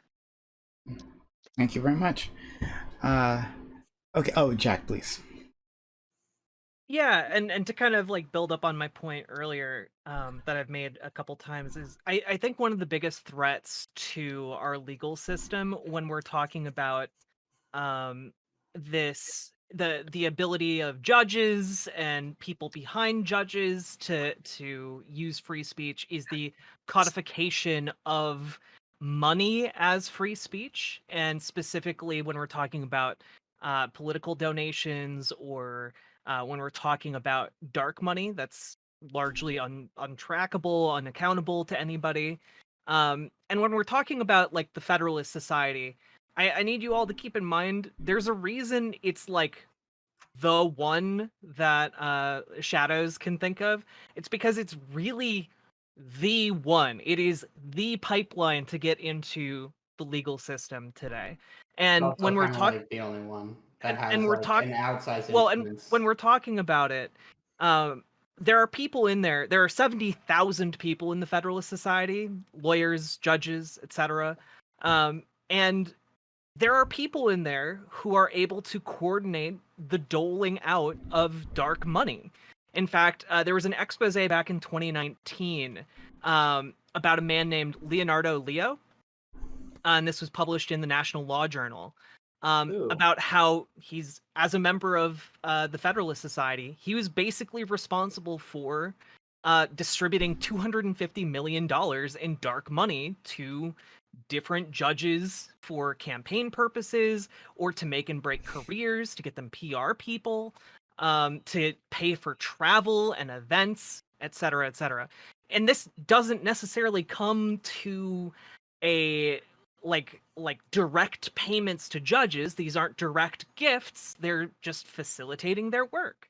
It just so happens that these moneyed groups are paying for an absurd amount of background support for these candidates, and fast tracking them into our judicial process, specifically with the understanding that these candidates are going to support different endeavors, whether they might be pro-trans, they might be anti-trans. It doesn't really matter, because the moneyed interests that are interested in putting $250 million at the disposal of people are interested in getting a return on their investments. They aren't just putting $250 million out into the wild for no reason. And Yeah, that's it is why the books business. like Dark Money were written. Yeah, exactly. It's the business ends that are really the driving force behind these donations and behind the Federalist Society itself. I would like to clarify one thing though when it comes to money interests who donate to the Federalist Society. So it is true that there are a lot of conservative and libertarian groups. By the way, I didn't say just to the Federalist Society. I said to dark money groups that orbit the Federalist Society. Okay. Because the Federalist Society is a nonprofit, you can track how much money they make. You can't track how much money dark money groups make. True. So I guess you could say like a Coke associated PAC or something might, give a lot of money. Is that what you're trying to say? Something like that? Yeah, essentially, members of the Federalist Society have contacts with different dark money groups and are able to coordinate the distribution of those resources. Yeah, well, I mean that's why the Federalist Society has a whole list of judges that they would want to put on the Supreme Court. That's where they got majority of the people that are now sitting on there, actually. 90% of Trump's appointees were from a list given to him by the Federalist Society. Cool. Yeah. What's your phone number and how do I get funded? Go ahead. Become a lawyer. Go to their events. I'm sure someone will approach you. Shadows, finish your point. Yeah. So the point I was going to make talk is afterwards. What the Federalist Society is most concerned with is like the current state of the legal system, and they want to retain certain parts of it, which So when people donate money to these groups, they're not like directly giving money to the judges. It's helping certain judges and elevating their career if they're part of the society.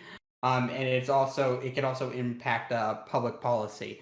So that is the main thing. So you're admitting. So you admit to everything that she's. I mean, you're agreeing with everything that she's saying. I'm admitting that judges who are part of the Federalist Society and are elevated in their career thanks to their membership of the Federalist Society would have bias towards certain groups. Yes. So I wanted to make a comment. Then we'll go to Loner Box. I wanted to make a quick comment.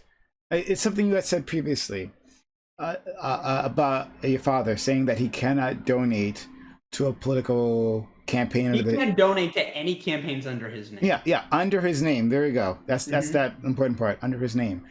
Well, that's what those dark money groups are for, right? And I'm not saying your father's done anything. Of course, I don't know anything about your father. But like people who don't want their names out there, right? Who still want to support, go to these dark money groups, right? So like back to what Counter was saying, like where is the actual accountability for these things? Where are the accountability mechanisms?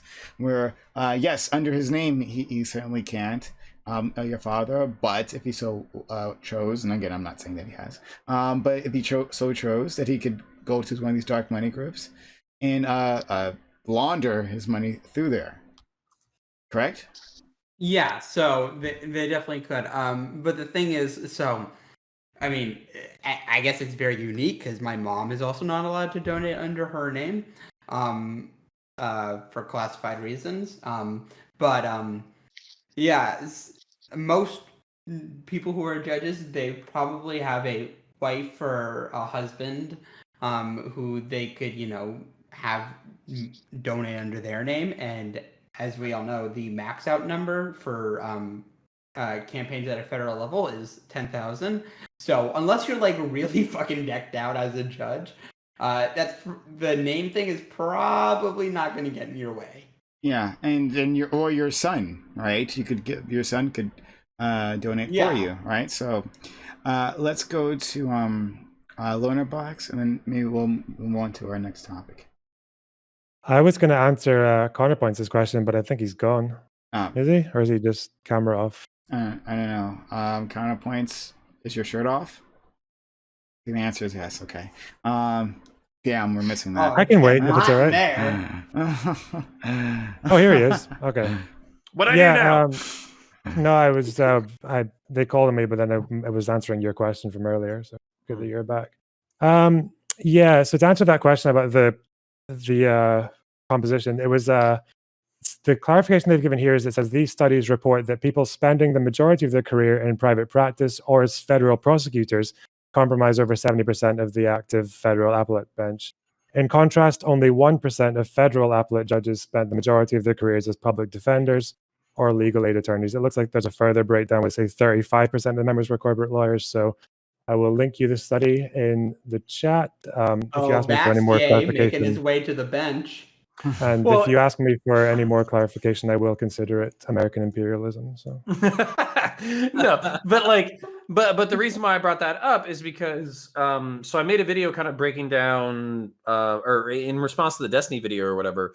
They were saying that I was only considering the law enforcement perspective. I was only considering the prosecution side of basically like our judicial system, which I think is like as much as it might be a blind spot for me, I think that's a fair critique. Is that like, hey, you're only considering this thing like everybody's guilty and there's just not enough evidence to prosecute them, and there's just not enough evidence to convict them. Whereas a defense attorney's kind of their job is different.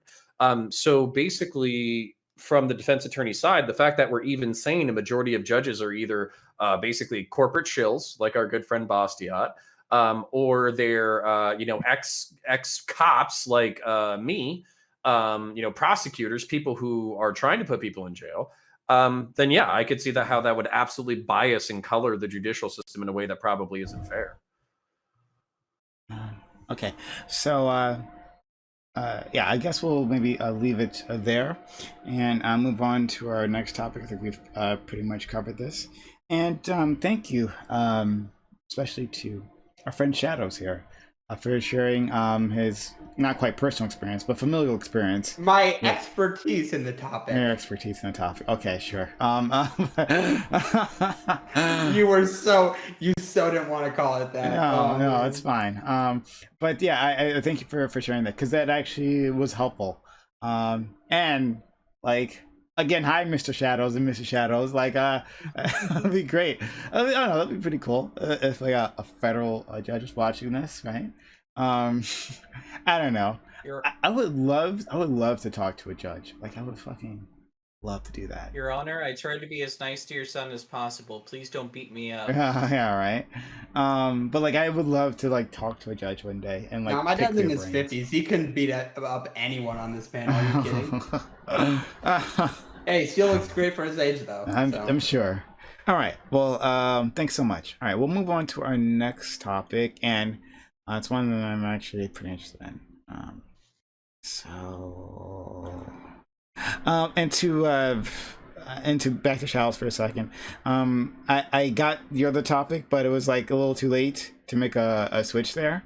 Okay, that's fair. Yeah, but we can save that to the next time you're back on, and we can have that discussion. It sounds interesting. Excuse me. All right. So, topic 2. Vox published an article detailing how people were using FaceTune and other online apps to drastically change their appearances. In particular, one woman named Coconut Kitty poses in lewd photos while altering her face to appear as a teenager. Is this a problem? Should this be allowed on social media? Do these face-altering technologies create a toxic environment online? So I saw this story, and I'll put the Vox article in chat so all you others can see this. I thought this was really interesting because of the implications, right? And what should be the limits of what we allow on social media. So yeah, this this woman, and she's one of many, right? And I imagine men also do this, right, to a certain extent. But this woman has taken this to an extreme. So online, there are a lot of people who, like on Instagram, who want that perfect face and look, right? Because there's a value to it, right? There's a value socially in how people respond to your pictures, right? And there's a value economically. If you can grow a big enough account, then you can get brand sponsorships, right? Like, there's money to be made here.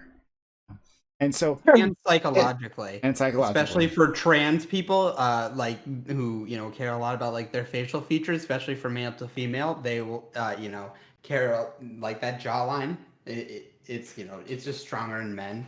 So yeah. So there are all kinds of reasons why, people would change their faces, right? this particular woman that we're talking about, and again, I'm sure there's others who are doing something similar. This particular woman has specifically de-aged herself. She is a woman. She like her regular photos, regular in quotes, look like she's in her mid-20s, and she's like a very busty woman, and she's like posing in very skimpy outfits, but her face now looks like, you know, a girl that was like around 16, 15, right? And she has a very popular account, 3 million followers. So there's probably money being made here. Is this a problem? Like, should this be allowed? If not allowed, how would we enforce that? So yeah, I'm really curious what you all have to say on this. All right, I'll start with RiverboatJack. Yeah, this is I do find this like a really interesting topic, and I think really one of the underlying problems isn't like the AI face changing technology or like the Snapchat, you know, filters or whatever. The underlying problem is the fact that like we as a society fetishize children, and I think we tend not to really want to come to terms with that and do anything about it. Um, but we need to deal with it. We need to deal with that, and we need to figure out a way to, hey, stop fetishizing children. Okay, all right, pretty strong statement there. Let's go to Shark. It's really hard to agree with RiverboatJack. I mean, we do kind of fetishize, if not like children, like a lot of youth. When especially when it comes to women, there's like people always think like the younger the woman, like the better, and like how in society when women get older, they're now treated as like they've lost something. They're not as valuable anymore simply because they're not children anymore or not barely children. This is something that's been going on for a very long time. I mean, it goes further than just the app itself and like looking like a teen. The thing is, it's kind of hard to determine like, oh, you're making yourself look like a teenager or just making yourself look younger. I mean, I think there's like some obvious problems. I mean, we already have like what Piper Perry, and some of her ads that you know I haven't seen like in the wild, but you know, just peering off some like Piper Perry ads where she's just like being held by a guy who's like fucking like 6'5" or something, and she's super tiny with the braces and everything. I mean, come on. I think we can all agree that she's supposed to look like, if not a child, like a very very young person. Um, and the beauty standards that we hold women up to a lot of the times, lots of guys are not praised for the way that they look, but lots of guys will be praised for having women in their life who are pretty. Like all you have to do is just have women who are perceived as pretty, who want to spend any amount of time with you for any reason, and all of a sudden boom, you're like you're king shit, right? Which, you know, I mean, we value these things so highly, and with a big market for beauty, it's kind of hard not to play into it if you want to move up in the world. I mean, people who are perceived as prettier are just treated better, period. They just have better lives. We treat them better. And I mean, as even as a photographer, I've been taught to accentuate people's body, but I think that's different than what the app does, literally changing it. I mean, when I'm taking a male's picture, there's certain things that I can have him do with his like neck and with his chin to accentuate his jawline. And with women, typically you want to have them do like flowing lines with their arms and limbs to make them look more feminine. But I think that's different than just changing them entirely. And I think we need to change the culture more than get rid of these tools, because the problem will always be there. We'll just have more tools to abuse it. Thanks so much. Counterpoints.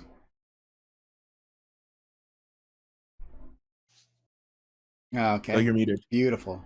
Just elegant. Beautiful. All right, here we go. So I think everybody brought up some pretty good objections for why this is bad. When it comes to legality, I don't think that you can get rid of these programs any more than you could Photoshop.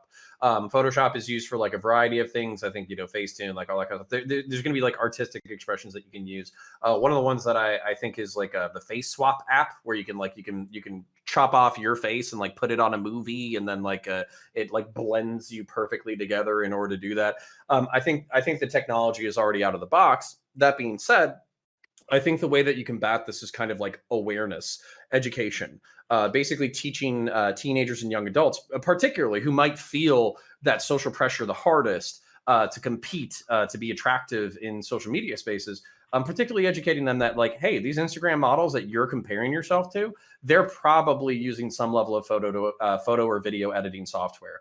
These people who are living these glamorous lives, Dan Bilzerian is actually the perfect example of this. Oftentimes they are, one, defrauding their investors, and then two, they're investing in social media clout in order to forward their own egos. So since every person under the age of 20 wants to be a YouTuber or a Twitch streamer or whatever and never have to work a day in their life, or an Instagram model, we need to educate these people that, like, hey, a lot of this stuff is fake. The stuff that isn't fake is often paid for. Your role models are often selling their souls in order to get advertising click bucks. And you need to consider your own personal value, not against what is perceived to be real, but against what is actually real. And I'll leave it there. Thanks so much. Shadows. Oh, perfect. I actually wanted to respond to that because I actually agree with that a lot. I think I was going to say, look at the website we're on. You're lying if you don't tell me that you don't want to watch attractive women who are good at video games. Like, who doesn't want to see that? It's both entertaining and you got a pretty face on your screen.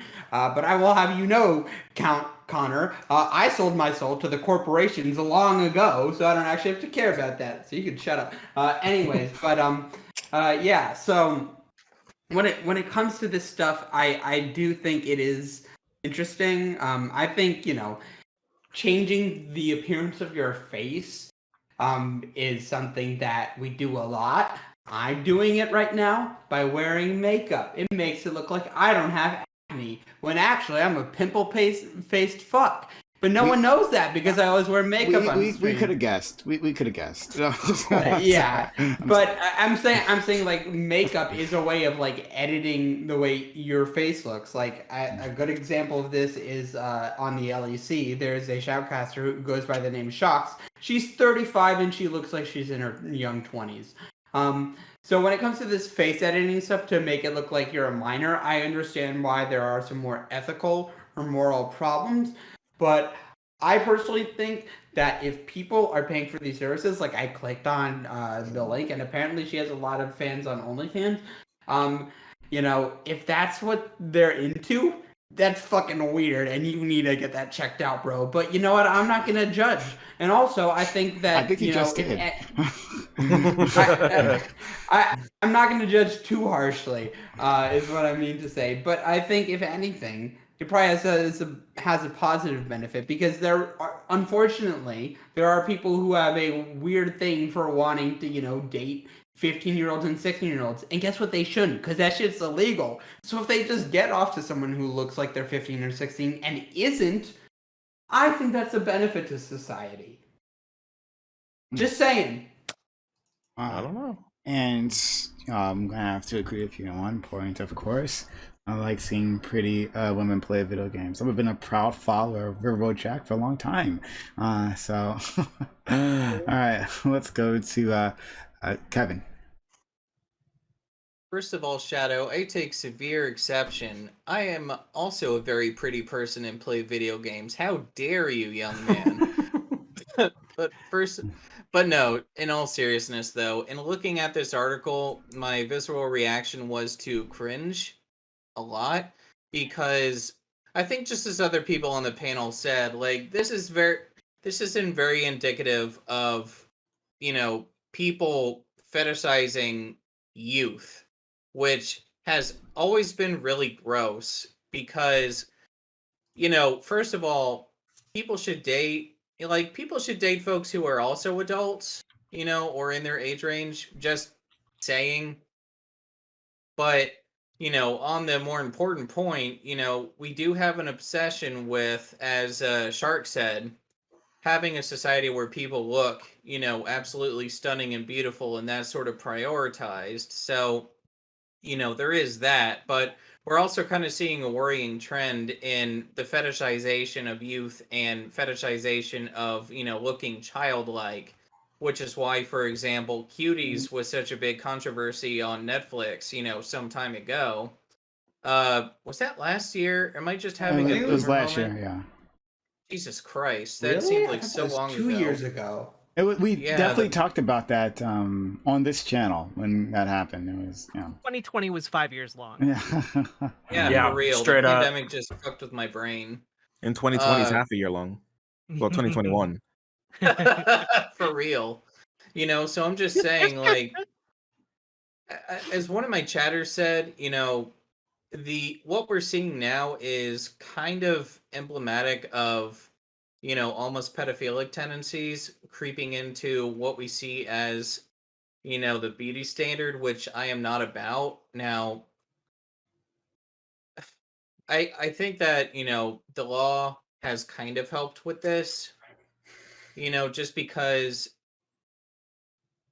for example, like there have been some weird decisions passing from the Supreme Court, like apparently simulated drawings of like children in lewd positions is constitutionally fine, but you know, actual CP is where they draw the line.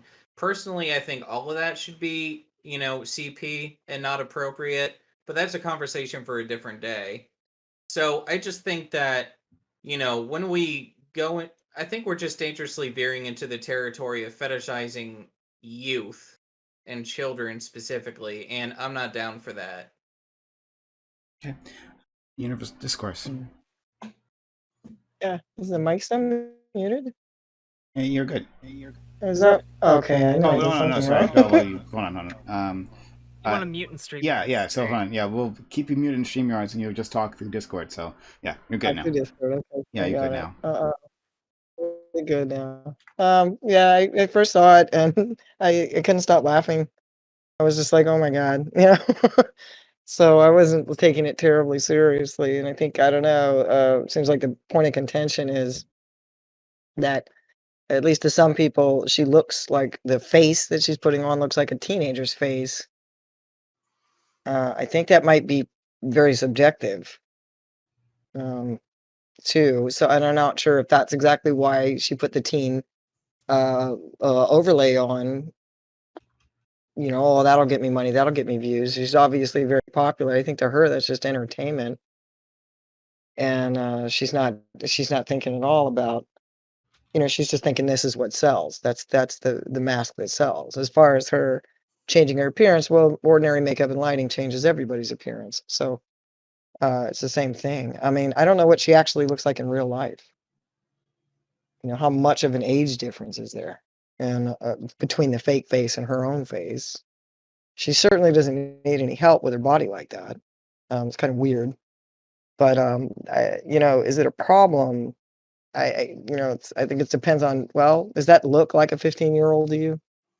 The face, does that look like a teenager's face to most people? Because I don't know if there might be a cultural difference in that. You know, but I still couldn't stop laughing. It was just the way she's like contorted, the way it was just extreme and kind of like just ridiculous over the top. But I don't know. I guess that's. You have not spent the same amount of time on the corners of Instagram that I have. And so that was like, oh, that was a At pretty all. standard. No, That was- not at all. okay. So yeah. But I mean, would you? When you subscribe to her or whatever, do you feel guilty that she looks like she's 16? Well, There's a bunch of girls with faces like there's a bunch of boys with faces like that. Does anybody feel guilty when you subscribe to them because they have a pretty young face? To be honest, does it bother you when you support them? I'm a happily married man. I don't subscribe to that shit. Okay, that's a collective view. But okay, then let's go to Lunar. Yeah. Yeah, I think the interesting thing about this one in particular was that, like, you can see on her Instagram, if you just go scroll down a wee bit, you can see she just gets younger and younger because of the Uh, You can tell she's like pushing in that direction, and she did that because she realized that the younger she got or appeared, she got more followers. She now has an OnlyFans with, I think, like 12,000 people giving her $10 a month. So you can figure that out. are you Like, kidding? Oh my and God, I think millionaire. and I think that's the thing, is just like every something like this comes up, it just, like, what it reveals about people is that, like, because we always put, like, pedophilia as this kind of like the darkest corner of society where like, you know, like no one may cross. But then you look online and you find like every single time a creator does something like this, or whether it's lolicon, like the following is just enormous.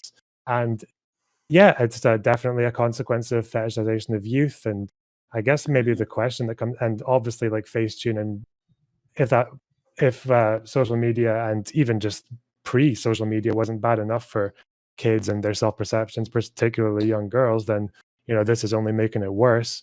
I don't know if we can get rid of these things, especially like in the name of free expression and all that, if it's all consenting adults and et cetera, et cetera. But I think what we can do is maybe just ask questions about how do we exist in this world? How do we stop this from like escalating into like growing someone's fetish, or that can like lead to abuse or something like that? So I know in Japan, I don't know if this is still the case, but it definitely has existed in the past, where if you go to a vending machine in parts of Japan, next to Coca-Cola and sweets and shit, you can buy a pair of underwear that is guaranteed to have been worn by young girls. So, and I don't know, maybe there might be some wing of the gaming streamer community where they might say, well, this is okay if it helps someone's deal with their urges and can curb abuse. It doesn't seem to have. Abuse is going up in Japan just as it is pretty much everywhere else. So I guess maybe sorry? Is that true that they're used panties? I thought it was just panties. No, they can be used panties. Worn. Yeah, worn. Worn, yeah, yeah. Oh. I'm not sure if some. I'm curious. Don't worry, I'll tell you when back- you're maybe you're not. I'll tell you when you're old enough. Back, Don't worry. Okay. Back to counterpoints, though. I'm just for a quick I'm second. joking. No, just back to counterpoints for a quick second. I'm curious if there's like accountability there. Like, are these certified use? Okay, moving on. Sorry, go ahead, Lona Box. Finish your point. I'll start Googling. I don't really like, as far as legal things go. It's really, I don't think like this is really the case for that. It's more just like, I know when Pornhub did that massive ban, didn't they do a thing where if people started searching after Pornhub did their massive like getting rid of a bunch of stuff, they did like a thing where if someone searched a term that could be construed as like looking for youth, like I don't know, I guess they for jailbait or wherever, then it came up with this massive thing on the screen saying like, yeah, we don't have this stuff on our channel anymore. Here are some links if you find yourself becoming seeking this content often and all that stuff. Because I think it's like when you look at people who, you know, if you want your 25-year-old partner to wear a schoolgirl's outfit once in a blue moon, whatever. But like if you're finding yourself constantly, or someone you know is constantly like leaning towards that, you know, like that whatever weird guy on the internet who's bragging about having loads of 19-year-old girlfriends, then yeah, that's like something that people need to start getting involved in. And maybe the bright side to this is that it actually does reveal a lot of tendencies within people that we need to deal with. Doesn't look good. Okay. I have to step out. There's something going on here in the place where I'm sitting. So I'm gonna. Is there somebody that wants to sit in my seat? Oh, we'll have to worry about that so later. I have to go take care Yeah, of don't worry. Okay. Have a good point. All right. We'll see you. I'm sorry. Yeah, sure. Bye. Bye bye. Bye. Okay. See you. See you later. Next. Oh my gosh. Elodie. So yeah, so regarding this topic, I just think it's really interesting because a lot of people don't realize it, but Facetunes and filters have affected our society in different layers. When I saw the article at first, like most of you guys, I was disgusted. And then I started researching other studies that were done regarding the effects of Facetune and filters in general. So just to give you a couple data. So since 2013, there has been 80% increase in lips surgery, for example. And there is also, wait, I have the data here. I just want to give the right information. Okay, and there is also been a 40 million increase in the number of people that are using Facetune, and some study have shown that more than 71% of the people that post photos on Instagram don't post them without altering their photos or just photoshopping them. So there is this clearly shows that people are starting to be uncomfortable with themselves, with their own body, and with their natural self. So this, of course, is kind of highlights some form of body dysmorphia that is linked to filtering and FaceTunes. And there was also another study that was done by the Family Medicine Care Association that showed that high schoolers who suffer from body dysmorphia are more likely to have eating disorders and to commit self-harm because they don't feel confident in themselves. So it's not only about pedophilia, it's also that, but it's also the fact that it's affecting the mental health of younger people. We're starting to have this sort of disconnect with themselves and reality, and they're trying to strive for something that's not realistic in a certain way. Not only that, I also wanted to add that Norway has recently implemented a new law that requires people that post photos to specify that whether or not the photo was photoshopped. So I don't know if it's going to improve things, but I guess it's a first step towards a better a better way to handle the situation. Okay. Open to the panel. So we'll go to Shadows and then Shadows, Jack, and then Shark. Yeah. Yeah, so I wanted to sort of I guess hone in on this because you know this is the PrimeCayes panel. You know, we go off topic. That's what we do here. Let's go, boys. But you know, Elvity, what you were talking about in the stats you mentioned, you know, it sort of, you know, connects into this larger conversation, which I guess technically is an off topic because, you know, in the question you said, Prime, do you think this makes a toxic environment for the media? It seems like generally the panel doesn't have too much of too many different positions on the ethics and morals of face tuning yourself to be below 18. It's more so face tuning yourself to be younger and how that affects younger girls. And anyone who's like into Jonathan Haidt or listen to his interview on the Joe Rogan podcast, I definitely recommend that. Look up JRE, Jonathan Haidt. He has a lot of great stats on like how social media affects women. When it comes to younger girls being hospitalized, it has sharply increased in the past decade thanks to social media. I think that's kind of like the topic we're moving towards is like how does this affect younger women and women in general? And I think it generally is very toxic for women, especially when, you know, it seems like even before social media, but even more so now, we just value women on like how young they look in their youth. Like that's why there's that whole meme of like, oh, if you're 30 and not married, you just turn into a fucking witch. Like that's like we overvalue like, you know, women's youth, and you know that's like their market value when it comes to the dating world is like, you know, their age and how young they look. So Let's go to Jack and then Shark. Yeah, to kind of build off of what Loner was talking about earlier, we tend to think of like the fetishization of youth as being kind of like this only pedophiles do that, obviously, right? And yet the most searched pornography terms are often things like amateur, teen, you know, like these are things that people actively search out, and people who aren't pedophiles, or at least who society wouldn't consider pedophiles, but nonetheless we repeatedly turn to these as like some kind of standard, right? Like the standard that Shadows was just talking about of like, oh, you're 30, well, you're done, you're used up, get out of here, you know.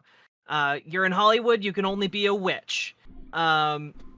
You know, you're single, well, you're gonna be a spinster, you know. Like we have all these different ideas, and the way that Facetune can then come in and heighten these ideas, I think is something that is largely going to be a negative thing going forward.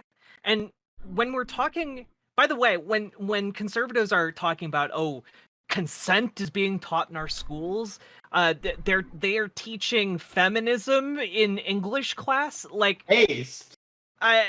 yeah, the feminism is teaching your kids that they shouldn't want to kill themselves if they're like 15 pounds overweight or something. Like, I happen to think it's probably a good thing if your kids don't want to kill themselves because they happen to be a weight that their favorite Instagram influencer thinks is too big or something like that. Haste. Like, and like many people have said on the panel already, we're not going to be getting rid of this technology, but the way that it's going to affect society is something that we have to take into account. And I think that this really calls for a new approach to education, one that incorporates how a lot of people view the world and specifically view women, and tries to kind of break us out of that cycle, because we need to break out of that cycle. And it has to happen, or more kids are going to get hurt as a result. So, all right, let's go to Shark, and then Connor. I also want to jump into this and mix up here. Go ahead, Shark, and then Loner. Sure. I think, like, on the face of it, the law that, like, you have to have a mark on it if the photo is edited, I guess it, like, can help. It can, like, let you know that this photo is edited. I think most people already know that those photos are edited. I don't think anybody goes to, like, New York to, like, Times Square and then sees, like, a supermodel up on one of the buildings and thinks, yes, this is perfectly just, she just literally just woke up, rolled out of bed, just wiped the drool off the side of her face and then snapped this picture. And that's what she looks like. I think most people knows, like, a lot goes into it. I feel like even though we know, we kind of internalize it still, or we look at ourselves and we say, like, this isn't something, this is something that I could, like, aspire, I could still, like, aspire to that just by myself, with a lot of people just kind of can't. And that's perfectly fine. I think there's something really wrong here when 80, like 60, 70, 80% of people think that they're just, like, super ugly. Now, some people say that I have low standards, okay? And I think I have perfectly fine standards, but I think most people that I know and most people in the world aren't really ugly. I think people could have, like, a bad hair day, bad skin day, like, in get better clothes that not even, like, lose weight, just get clothes that kind of fit them.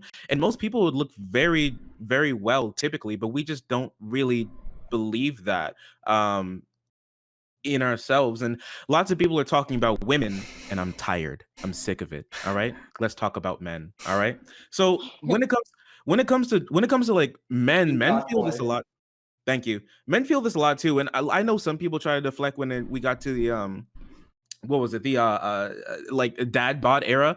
But even dad bod era, there's, like, a certain body type in there, and it's very narrow. And, like, outside of that, if you're like 15 pounds over dad bod, you're a chunkster. All right, you're just they post your fucking picture on Reddit, and all the comments are chonky, chunkster, big boy, right? I mean, when it comes to this, I really feel, and, like, not even to talk about all the men in Hollywood who have to live up to the superhero body type and go on, like, binging and go on really unhealthy drugging and exercise routines that destroy their bodies and metabolisms. And lots of guys try and follow in those footsteps, or think that, like, you have to be ripped and you have to be completely ripped and look like Chris Evans to like attract any girls at a bar or anything, when most guys really don't have to look like that at all.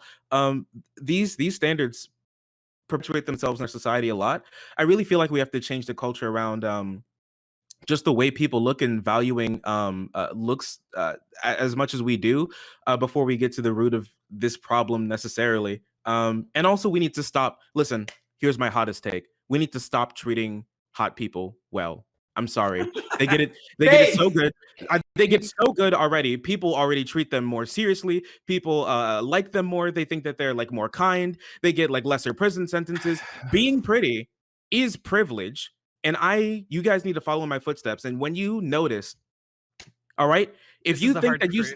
if you think that someone is cool or like super interesting, think to yourself, are they actually, or are you just attracted to them? All right. And are you attracted to them, or do you just want to be them? Questions that you need to ask yourself. Okay. And also, Okay. we need to Some treat sort of people who credit look good like discrimination. shit, so they feel like us every day. All right. Okay, look, I don't know why you're trying to bust in my shit. Look, being pretty. Okay, buddy. Look, like I understand it must be hard being outside the club, right? But it's really nice in here, and don't try to fuck it up for the rest of us, all right? So let's go to Hey, Connor. wait, can I just say that that is Getting lost super in those based, eyes, Prime. and Yeah, Shark, I- you are super based and very funny, and I understand why Sanso likes you so much. Thank you. Let's go to I- Connor, Loner, and Kevin. Did you want to talk about Avidi? Yeah, I just wanted to add to what Shark was saying. Just when he said that it's obvious that these billboards, the people that are in them, did not wake up like that. The thing is, the main people that are affected by face tuning and filters are children and teenagers, and they're really easily impressionable.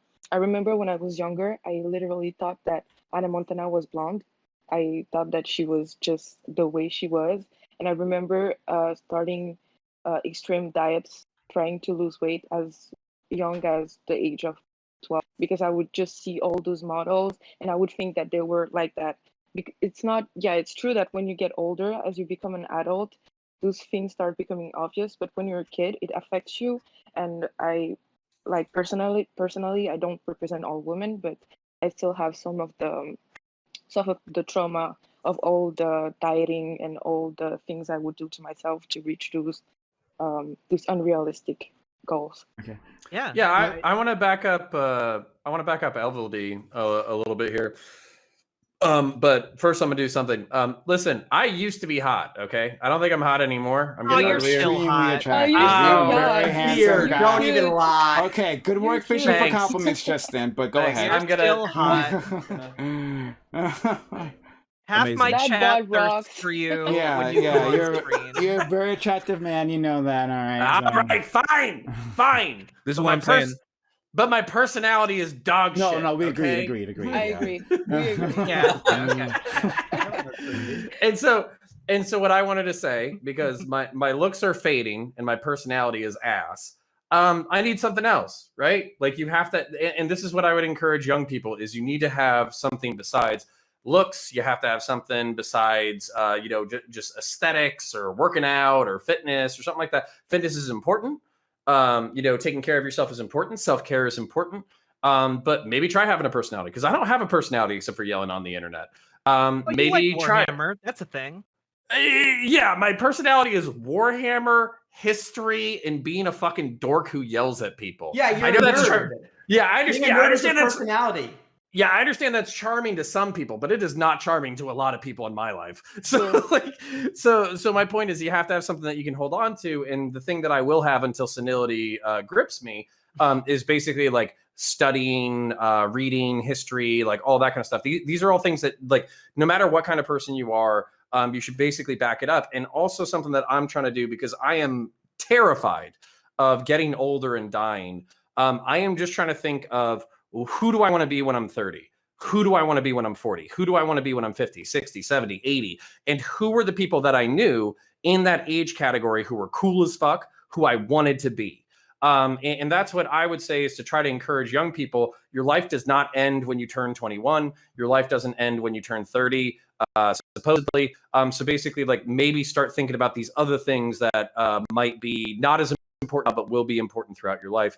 And then what I wanted to respond to Shark Zero a little bit about is, I understand a lot of people understand that this is edited photos and videos, but I think this should borderline be like media literacy classes in like middle school or high school, literally to educate people that, like, hey, the things that you're looking at are fake. Because I'll tell you how I figured out when I was, definitely above 18 and looking at pornography. I'll tell you how I figured out that the pornographic actresses were pornographic actresses when they were in college settings. It's because I kept seeing the same girls in different videos. And I was like, they must be really aggressive about their amateur career in porn. And then turns out that they were just professional actresses. So no, like, And my parents didn't tell me anything about sex. I was raised by Christian conservatives. I wasn't, and then also I wasn't told anything about intelligence, developing a personality, caring about things besides looks. So we kind of have to assume that teenagers are being told nothing, because even if like 70% of them are being told something, maybe 30% are being told nothing, and that's where I think we should approach this. And sorry, last point. I think the more productive thing to do is people are going to be into weird shit, and I don't think we can police this technology. I think the more important thing is, how do we make sure that our kids and teenagers are not as fucked up as we are, 10 to 20 years from now, and that should be the focus. Okay, so I'm gonna jump in here, and after that we'll go to Loner, Kevin, and Shadows. So yeah, I thank you for that last line, because it seems like we're floating far away from the topic, and I actually really want to focus in on this. So again, and it's not just so the article that I put in chat, and I'll put it in chat again for the rest of you who may have come here later on. The article I put in chat starts by talking about this woman who specifically made herself look like a teenager with this, giving her the face of a teenager anyway, with this technology. And then if you scroll further down that article, it talks about black fishing and Asian fishing, right? So black fishing meaning white people pretending, or sometimes Asians, but like white people pretending to be, or taking on black characteristics, right? And doing it for some sort of social cred. And then, of course, being able to walk away from all the consequences of being black in America, right? And the same thing with Asian fishing, the exact same thing. As a gay black man, Obama has done nothing for me. Does anybody remember that fucking meme? So true. No, it was a 50-year-old white conservative who fucking he forgot to change his accounts, and he was like, as a gay black. Oh yeah, I remember that one. Yeah, but no. So exactly, yeah. But like, I want to hone in on why this in particular, this making yourself younger, is problematic, right? Like, are we saying that a person wanting to appear younger in general is a problem? Because bringing up makeup, like that was brought up before, I mean, people will actually cover up their wrinkles, right? They have anti-aging cream, right, that they sell fucking constantly on the internet, and like, oh, we got this new breakthrough formula. No, you don't. But it's like, like, this is like big business to look younger. Now you can say, of course, that society is pushing these people to look younger, and we don't want that, but like, it's kind of just accepted that it is what it is, right? And so this time, this person is just taking up to the next level, right? Rather than simply relying on makeup to do what was done before, right? Doing a simply more effective job with digital technologies. No. Why? No.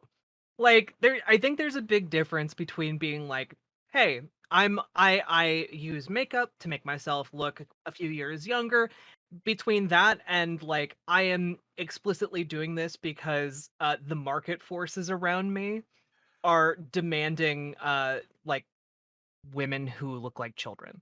Teenage Like, porn. and so I am going to make myself look like a child in order to tap into that market. I think that there's a big difference between I want to look younger, and I think the real problem here is that there is an underlying colossal market for people who look like they're underage. That's the problem.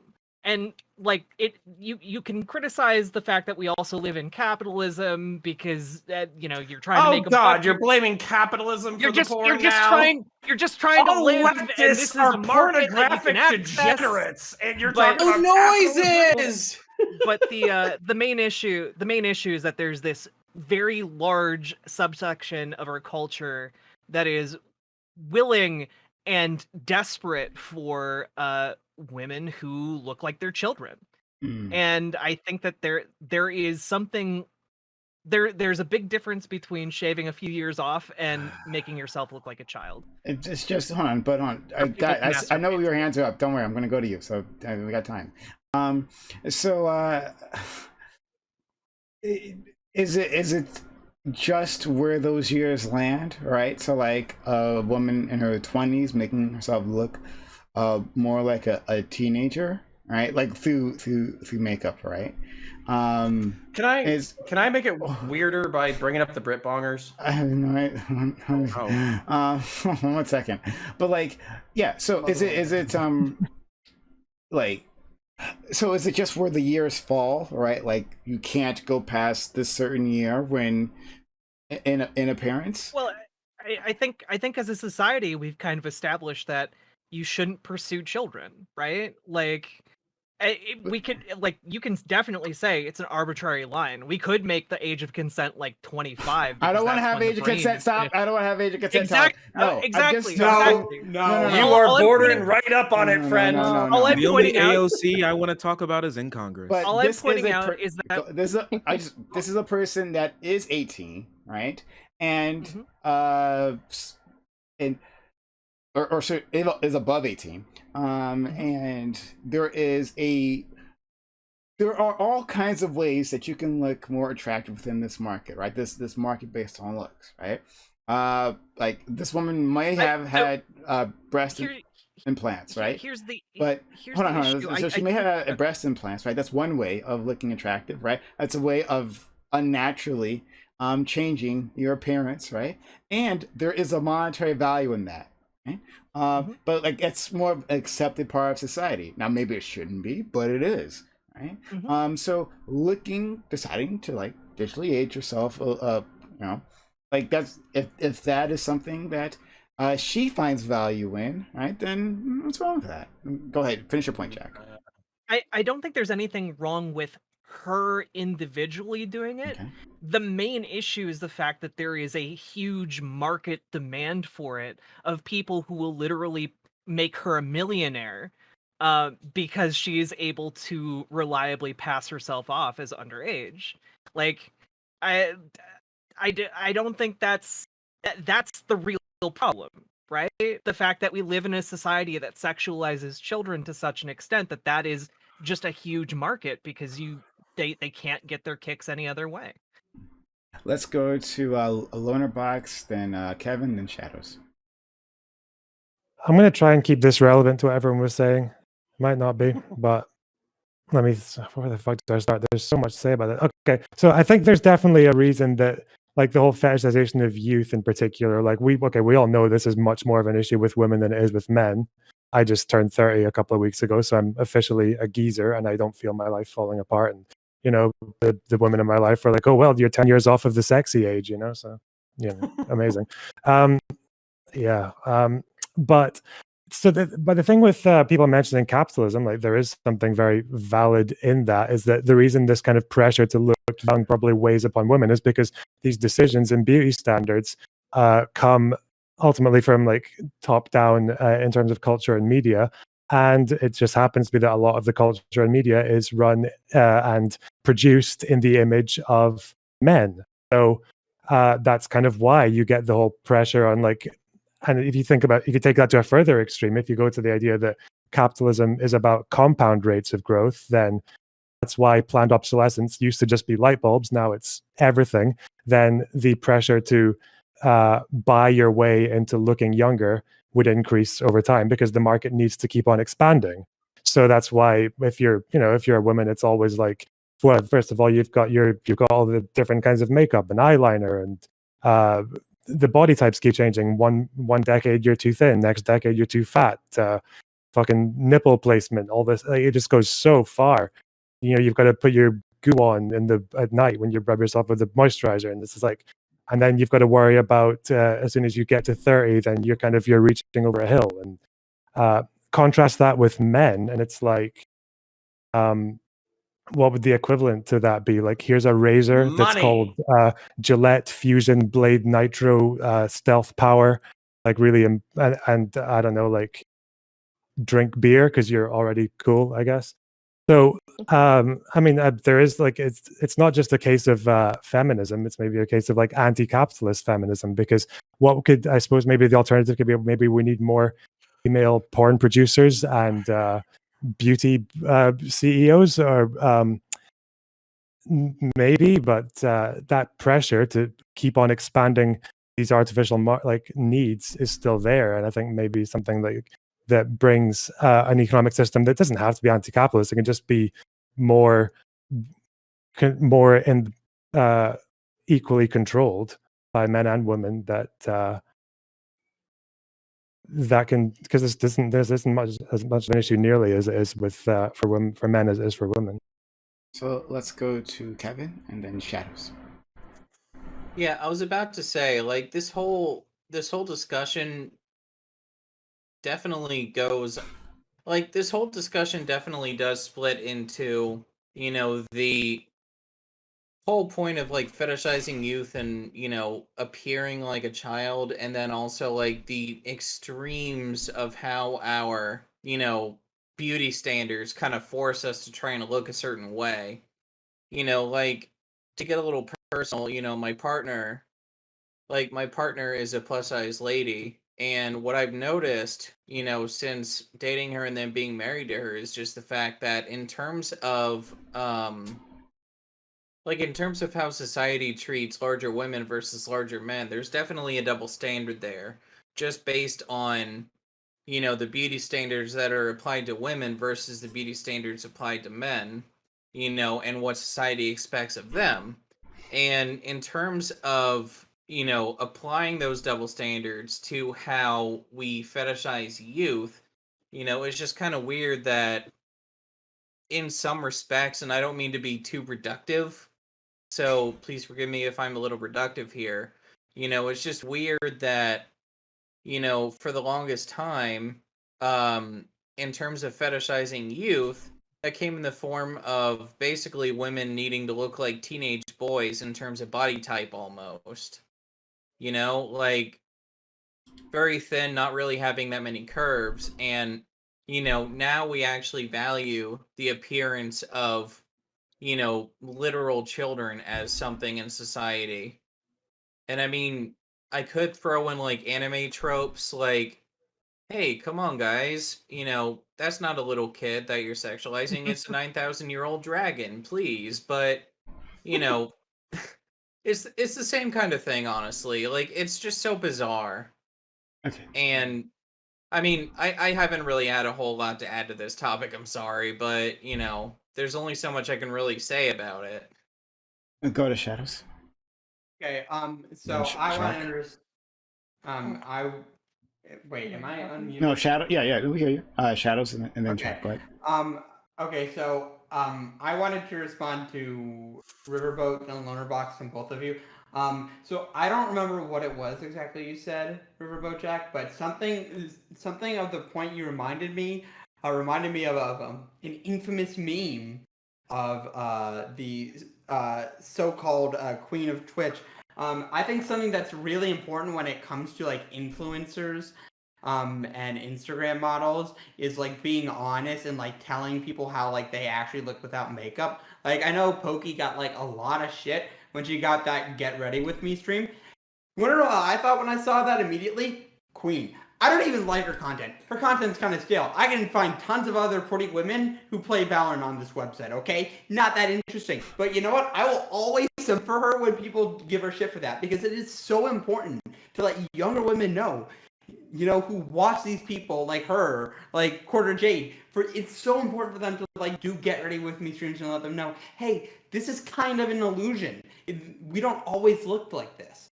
So that's something that's really important. And then Loaderbox, I think Wait, you made a really good point. What were you responding to that I said? I don't know, something about your one of your points like totally sounded like it was going in that direction, so I just wanted to make that point. Okay. I just think it's really important for like I mean, actually, honestly, I hope you do one someday. You should do a Get Ready With Me stream. I'm sure there are tons of Okay. people who would be interested in looking at, like, you know, also the brands you use. That's another cool thing you can like kind of show for companies you like. But Lonerbox, I think there's a really good quote that summarizes what you're saying when it comes to men, which is Frank Sinatra once said, "Men age like fine wine." And I kind of liked what you were saying up until you said the anti-capitalist thing. You lose me you will lose me and so many others when you make feminism anti-capitalist. Like, I am a proud male feminist, but do not make it anti-capitalist. Please do not. There are also ethical problems with that, but I'm not going to get into that. Just don't do it. You lose people when you do that shit. Please don't. Please don't. I'm gonna say Shadow, what I is think is why don't right you rather than what I wanna think is finish the optimal. story? Wait, do you think beauty You standards can have make an nothing argument to if do you'd with a like. capitalist motive? Do you think that fucking hold on? I Do you mean, think that socialists don't like young women? Like, what the No, fuck? no, no, They no, no, do. no, no, I no, no, mean, no. look I'm at not Bob. okay. I Look, mean, if I look at Twitter, there's a strong preference for cat boys, but Yeah. it Okay, does so- seem like young women are also on the table. you'll have to excuse the gamer moment. I don't even know what you call it. What you just did was a tu quo fallacy. You call that hypocrisy. Hypocrisy is not the same as being wrong. Make an argument to this statement, okay? Capitalism goes towards markets, whatever sells best. Insecurity, and I would lump fetishization of youth as part of that insecurity. It's a massive market. It's addictive. It's expensive. It ropes you in. It keeps you coming back. It makes a fuck ton of money. I don't really know if it's a market you could regulate by the state. So I don't know like what. I would suggest democratize the market in some way. I don't have a concrete policy answer to that in particular, but I'd say it's something that it can democratize it in terms of production and in consumption, maybe. But if you have a, what would, how do we do that? How do you reconcile it? Maybe if workers at ad agencies and modeling agencies had some say in how their products were created, we would have a different set of beauty standards, more reflective workers who are working on these products rather than the individuals at the top who only care about the profit. Yeah, but like it seems like woke cap. Anyways, So, hold on.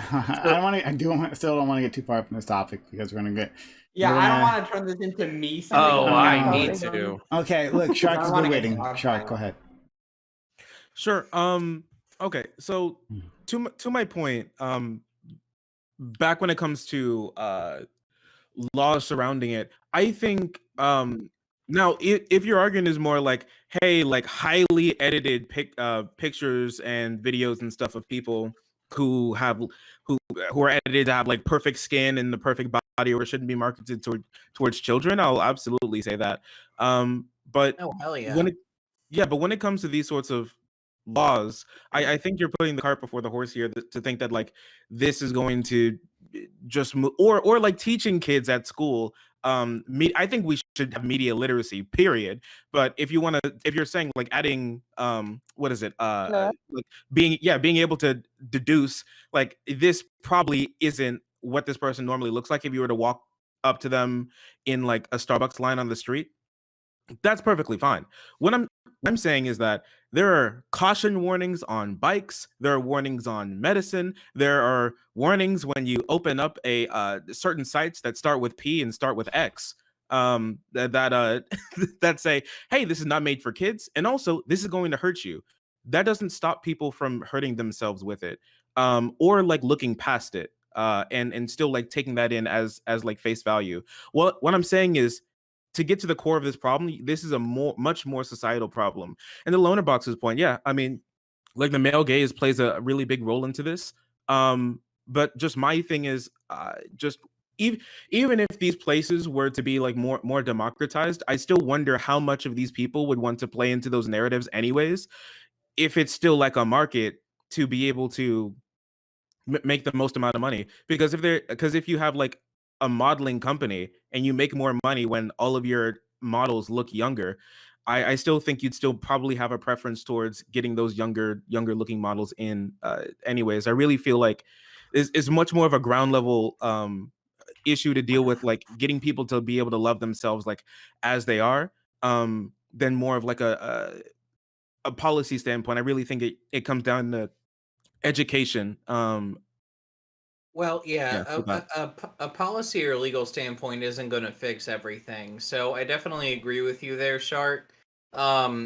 It's just not something that is super practical if you just try to legislate away an issue, because at the end of the day, we have like decades worth of actual, like we have decades worth of precedent from media, you know, and from social expectations as to what, you know, people want, or people, well, I guess what society has conditioned us into wanting, or wanting to see in media. So, you know, it can't just be a legal or legislative thing that we have to push. We have to also push, you know, some sort of like cultural reform in that respect. So I agree 100%.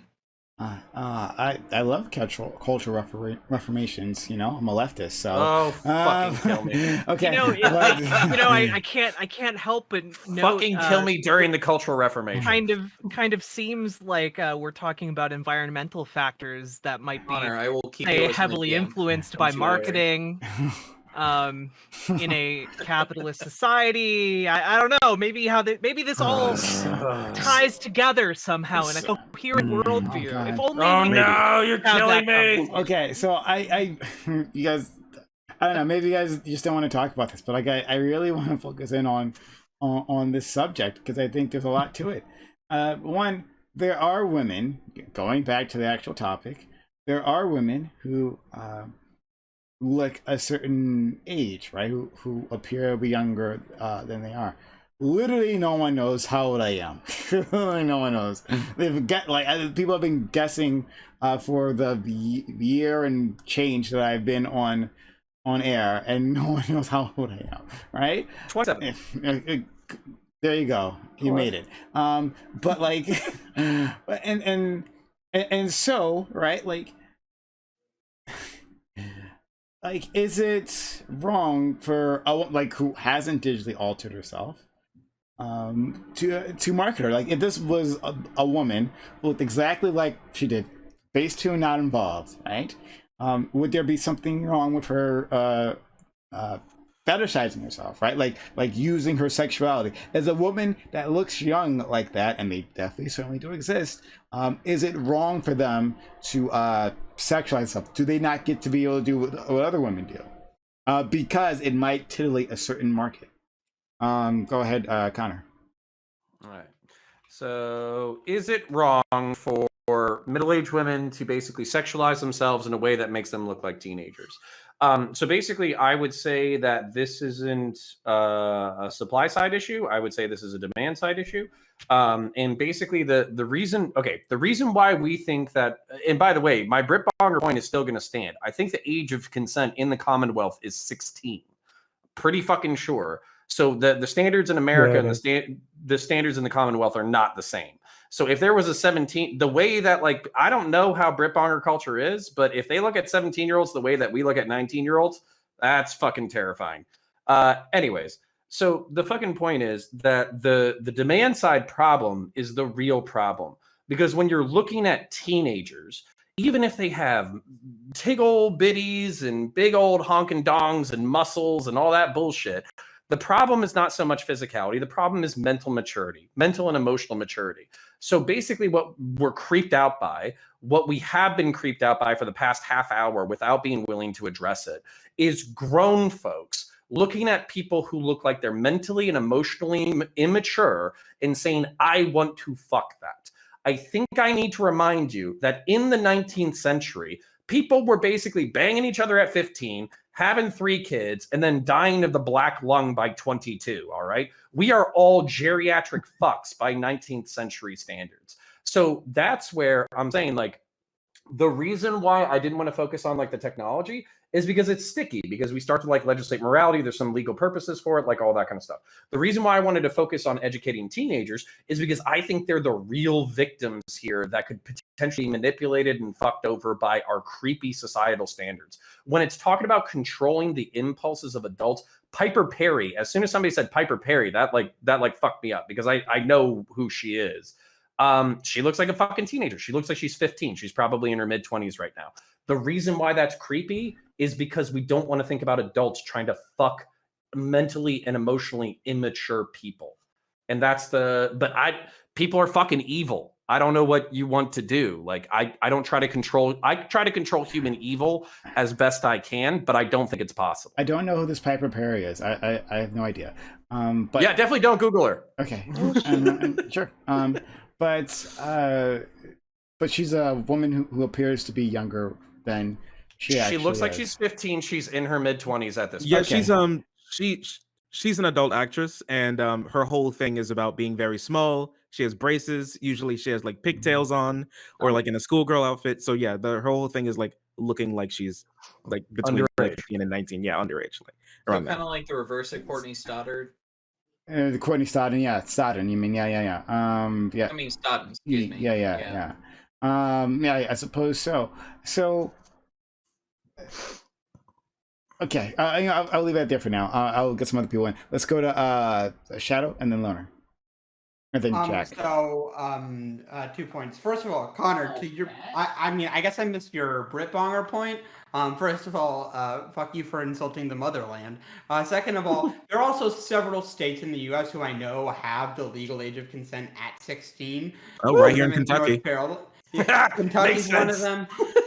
North Carolina is one of them. Washington is one of them. I know, like, a governor candidate got in trouble because he did some shit with a 17-year-old girl. That's an example of a state where they view 17-year-olds as 19-year-olds. So don't give me that cultural relativity shit, okay? It's different across different states. But also, just to bring up a bigger You lucked point. out, Loner Box. You lucked out. We almost had you in a corner. Well, I actually was about to I remembered something Lonerbox said in his opening statement about like how people who do lolicon stuff like have big followings. Like, I know Prime wants to hone in on this, but I don't see the difference of like editing your face to look like you're younger as the same shit as like Megumin. And for the non-weeaboos out there, Megumin is a anime character who's supposed to be like 1,000 years old, but she looks like she's fucking 12. And she's like a witch, so that's how she fucking gets away with it, because some magic shit or something. It's same thing in video games. Like Zoe, the champion, it looks like she's 5, but she's also like 1,500 cosmic years or some shit. So, I mean, I guess the question is like, do we see that stuff the same? And is there anything wrong with like lolicons who are hypothetically 1,000 years old? Thanks. I think that's fucking CP. I just think that's CP for sure. Really. I think it should be banned then. 100%. Like, Yeah. it's legally treated in the same way.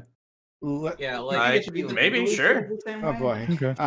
Even if it's I think I do need to clarify. Megumin is not 1,000 years old. In the show, she's 14. So. Oh no. Wait, she is? Yep. Yeah, she is. Wait. Who am I thinking of then? You're thinking of 1,000 others. All right, so let's I go. believe it's Let's go to Thanks, Japan. let's go to Loner Box, then Jack and Shark. Yeah, I wanted to answer a couple of your questions. I think the question about the UK is the age of consent is 16, but there is like a legal gray area around that because technically your age of adulthood is more considered. Wait, am I muted? Or is that just No, you're yeah? good. No, we can hear you. No, we hear you. Yeah. So yeah, the age of consent is 16, but there's a legal gray area over whether the age of adulthood is 18. So that's why at least once a year, some dumb fuck primary school teacher ends up in the papers for deciding to fuck one of his 16-year-old students. And, you know, he goes up and goes, I don't know the age of consent, you know, but yeah, he still gets in trouble. So rightly so. And I guess, I don't know, when it comes to that thing about like, with what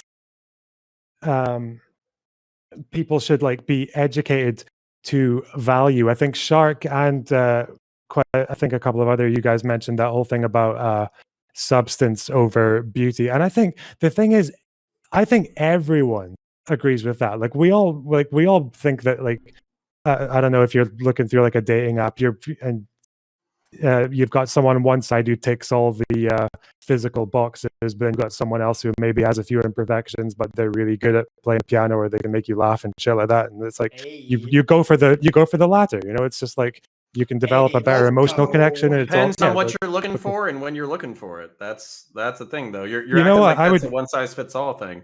I would even say this is just personally, but just like even when it comes to like talking about like promiscuity, I still prefer the latter. It's just like whatever. That doesn't really matter. But I think with that idea that most people do think that, like we all, even people who are properly sucked into this whole like dysmorphia and like constantly like worrying, like crippling anxiety about their looks and everything, they do know if you'd ask them if like substance and all that is more important, they would say yes. You know, the same way that in my town, every other person like probably drinks too much. They'll say they drink less, but then you go outside, every other fucking building in the city center is a bar. All your friends are drinking, and then it's just like, so as far as education goes, I feel like a lot of the work is kind of, I mean, there's a work to be done, but most people, I think, in their heart of hearts already have that like angel on their shoulder saying that this kind of stuff is not good for us. It's just that society, I won't use any triggering words to cause any rumpus, but society is going to constantly produce that devil on the shoulder that even when we know it's wrong is going to get the better of us. I think there needs to be some kind of answer to that as well. Listen, leftist Twitter, you just heard Lonerbox. Stop horny posting on Maine. Start posting tweets of substance. That's what Hey, I just fucking said. hate leftists. Don't worry. Let's go to Jack and then Shark. Yeah, I like again, I think that it does go beyond like just a need for education. We're talking about like reforms on a lot of other different subjects that a lot of people don't necessarily think about a lot, but are ingrained into our society. For example, fun fact, it's still legal to marry children in 46 states. You can get married to a 12-year-old in 46 states in the United States of America. It's a problem. And if you think, wow, well, that probably doesn't happen very often, between 2000 and 2018, 300,000 children got married to adults. What? Yep. 100,000. Wait, I'm Tables sorry. have Say turned. that, I'm sorry. Say that again. 300,000 children got married to adults between the year 2000 and 2018 in the United Is that States. data verified? Jesus fucking Yeah, there are Christ. organizations dedicated to getting these children out of their That's marriages. fucked up. Yeah. It's just bad. So like when we talk about like the fact that there's this underlying market for this, like I've seen people in chat talking about like, oh no, they're just pretending to be 18 years old. Yeah, I mean that's why we have entire categories of pornography called like barely legal, like don't pretend like if it was legal to sexualize literal children that there wouldn't be a huge market for it, because I think that's horrifically naive. And so we need to do something on structural levels to discourage the sexualization of children. Whether it is combating conservative ideals that say it's okay to marry children, regardless of your religious background. By the way, this happens in all kinds of religious backgrounds, not just like any of the big ones you might be thinking of. But we need to also take on the other structural things in our society that encourage, as Lonerbox pointed out, the production of the devil on our shoulder that is effectively sexualizing children to a large base of people. So, hold on. I want to focus in on this, and then after that we'll go to Shark and Kevin. I'm going to focus in on this. So, this is why I don't know exactly. And I want to clear, my feelings on this are like, I haven't really been expressing my feelings on this. I've been just trying to dig into the subject, right? But if you bring up the barely legal category, which in porn, which is definitely a big one, right? Like, what is to be done here, right? Like, I don't know what the prescription here should be. So if we establish that the age of consent is 18, right? And we're not having age of consent debate. That's not what I'm trying to do. Yep. But like, it's established as 18. Good, fine. Then there are going to be people who enter into adult industry at 18. And is it simply that we can't have a category that simply organizes them. Like they should just be like interspersed in all the other categories. Is that all we're saying we're trying to do, right? Because at some point No, you enter, unless you're saying that we need to raise the age of not the age No. of being involved in the sexual industry. Like what Well- is the solution here? So what I'm saying Mm-hmm. is we need to be willing to tackle a lot of the like systemic and structural elements of our society that are leading to the creation of this underlying I guess demand for this product, you know. And there are things we can do to that end, like for example, like we can take it doesn't necessarily mean getting rid of like the barely legal section or whatever, but it does mean stuff like, hey, maybe we do need to take a stand on these fringe issues about like child marriage. Maybe we do need to reevaluate what is healthy and acceptable in our society to use as marketing materials. Maybe it does mean we have to limit different structural things in our society that create the overwhelming demand for this young demographic. Okay. Let's go to. Can I make a quick point? on that? Is it gonna be quick, or is it gonna? Yeah, it's gonna be actually kind of gonna quick. be quick. All right. No, it's actually going to be quick. So I think RiverboatJack, I think, optically speaking, the fringe issue of child marriage is actually really important. I think of every single time a conservative brings up the Muslims and like all the problem they're supposedly going to bring, like, well, what did that start marrying 15-year-olds? You should be like, we already have that. We haven't banned that. Why haven't you banned that? Why haven't you gotten rid of child marriage? I think that's something that you should like definitely do, and like everyone should hammer on. Yep. Republicans keep child marriage legal. Just saying. That's true. That's true. Let's go to Shark and then Kevin. Yeah, not only do they keep child marriage legal, but also they fight so strongly against proper sex ed. Like one of those things, like children actually learning what consent is and what's happening to them is one of the best ways they can get themselves out of an abusive situation. And it's really wild. They always keep that child marriage, and they always make sure those kids don't know what consent is. Really, it's so curious. But Another great example. Great example. To the point that like we can know that that the person that we're talking about, maybe just their beauty isn't like the only thing, but their looks is a very large part of them. And we're not necessarily talking about like who is the best person. We're talking about who looks the best and who you want to look like, who you want to be. And when it comes to that, these sorts of like modeling sort of like practices that we're doing now, advertising practices like sex sells, like overwhelming these people go to a certain demographic, and then it's kind of like a feedback loop towards all we see who are like held up as the most beautiful people in society are the ones who look the youngest, and so we start to want to be that sort of thing that people have on their minds of like the most beautiful person. When so I do think that these technologies, they help perpetuate a toxic environment, but they didn't create the toxic environment.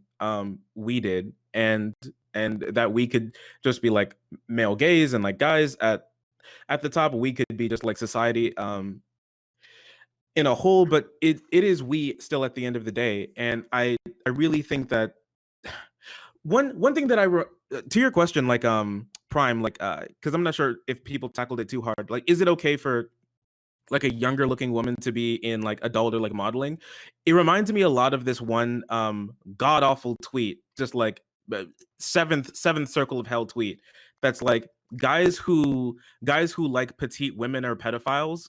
And so this basically means that if you're a girl and you have like A cup titties and you're like small, means that you can't have any guy like you, because that means they're all pedophiles and they need to be thrown away or something, which is ridiculous. Like whether you're like giga titty or like zero titty, I mean, I still think that you can be beautiful, right?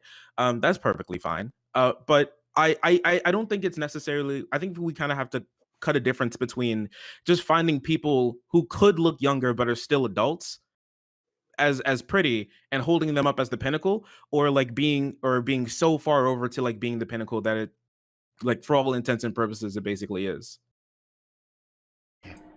Let's go to Kevin.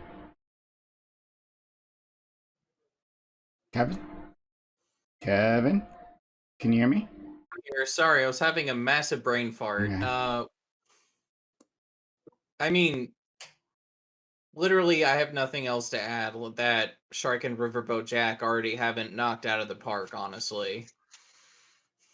Like, they're so pogged that they sent this topic straight to the moon. Love you, Chief. So yeah, I'm sorry. Do you not like, know? Did you forget what you were going to say? Oh, I didn't raise my hand. I was just flailing Oh, wildly. okay. Okay, so never mind. All right, then. Okay. Sorry. Oh, go ahead, Albany. I think Albany wants to go. Yeah, I just wanted to add something regarding the question you were asking to River. So for the barely legal porn category, I strongly think that teenagers should not be in that industry. Like it should be at least 20 and up. And just to make sure, because when you're a teenager, your brain hasn't developed yet. You're still immature. Like honestly, there's not much difference between an 18-year-old and a 17-year-old. So I think perhaps raising the age for porn actresses could help. That could help. Sure. Fucking based. And porn actors. Yeah, Damn it. of course. And of Yeah, course. don't leave my boys out of this. Yeah. Oppress men. Yeah. So Damn true. it. We have it coming. Nah, I'm fucking But kidding. yeah, but I'm down. yeah, my larger point is that, like, I agree in terms of like demolishing like concepts like child marriage. Absolutely, 100%. Let's get that done like tomorrow.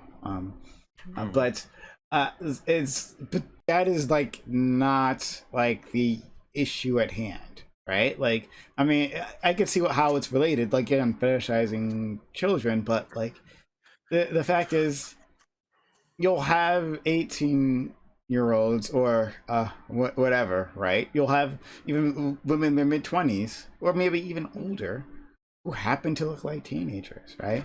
But do you- And just like with like the examples that Shark was saying, right? Like there are people with petite bodies.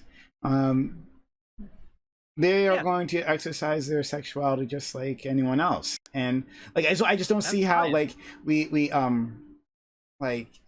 demolish this, like that the barely 18 category being this huge problem that needs to be demolished. And how do we do that? Like I think that's just like impossible. Like there's an age to enter these things, and people will have their preferences, right? Just like the MILF category, right? Like people have their preferences on I just don't know what we're asking, you know? I have a response to that. So I think that as compared to the thousands, I think we're doing a way better job than we used to. I really do. The culture that I was raised in, it was fucking gross. And by that, I just mean like literally go back and watch American Pie. It's framed as like an emancipatory movie where it's like, these knuckleheaded guys learn to value women. But if you look at the fucking framing of it, they actually like, I think they create child porn without the consent of one of the participants. They treat every woman like an experience. They don't actually value any of the people who are participating in their sexual escapades. It's actually pretty toxic when you go back and look at it. And also, when we're talking about like the socialism or capitalism does these nefarious things or whatever, woke capitalism is changing some of these things. I think Victoria's Secret dropped the angels. I think they're trying to get more realistic. Yeah, I think they're trying to get more realistic models. They said they were going to launch a maternity line. I'm pretty sure that Miss America has probably dropped significantly in popularity, probably over the past 2 or 3 decades. And then also, I think there should be cultural pressure. So you're talking about like, what do we do? I think pointing out that child beauty pageants are fucking weird is a good thing to do. I think that ending child marriages and pressuring Republicans who defend it is a good idea. I think that basically it shouldn't be like, oh no, we're going to bring in all the Muslims and then everybody's going to be child marrying. No, that shouldn't be the argument. The argument should be like, hey, you got a bunch of redneck assholes in Florida. I literally looked it up. Florida and West Virginia right now who are marrying off 15 and 16-year-old girls. That's fucking insane. Like, I don't care what religion you're from. That's fucking insane. And then I know it would never be passed. But a cultural pressure, like Elvedute was saying, to raise the age for pornographic actresses, regardless of the way that they appear, might be a good solution, because basically at 18, you're not a fully conscious adult. Not every single sex worker who participates in the pornographic industry expresses regret, but also making those decisions at 18 or fucking 19 to do a gangbang on videotape. Like, holy shit, like, talk about fucking up your life. Look, don't call me out, all right? Look, I was calling out Mia Khalifa, but, you know, hey, it is what it is. But no, raising that to 25 or 20 or something like that, Jesus Christ, I mean, I get it. I don't know. I think we can culturally call these things out. We can build pressure, and compared to when I was a teenager, it's already a lot better than it was. I don't think you guys realize how fucking wild the thousands were. Yeah, but like but can't I don't know. So God, this is, we're not having the age of consent conversation, but like it's adjacent to it. But like in the end, it's always like, well, no, please. When can you make a decision? When are you allowed to make a decision about yourself, right? So you're saying, like, I don't think you would ever say that. No, like, so I made a sort of joke, because, you know, I could have been involved. You don't know. But if there is a guy at 18 involved with the porn industry, we would never question his decision to do that, right?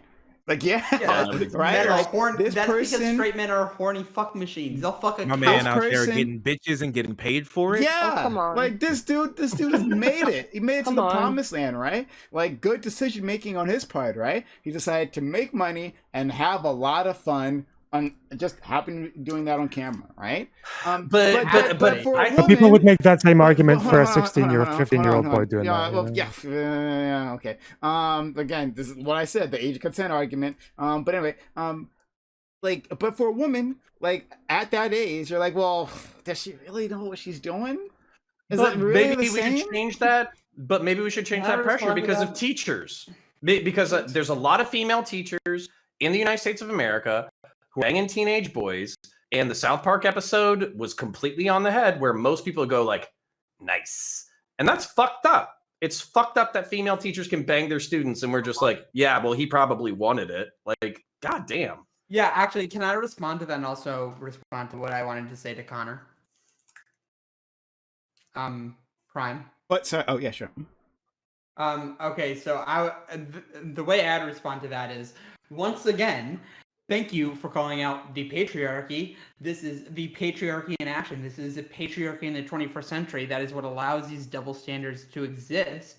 You know, that's just what's happening, you know, when we're like, oh, wow, look at this dude getting involved in porn so young. Yeah, good for him.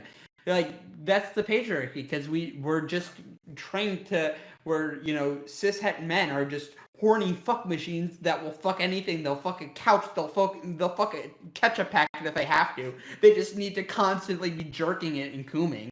And whereas women, it's like, oh no, don't get involved. Your virginity is so valuable.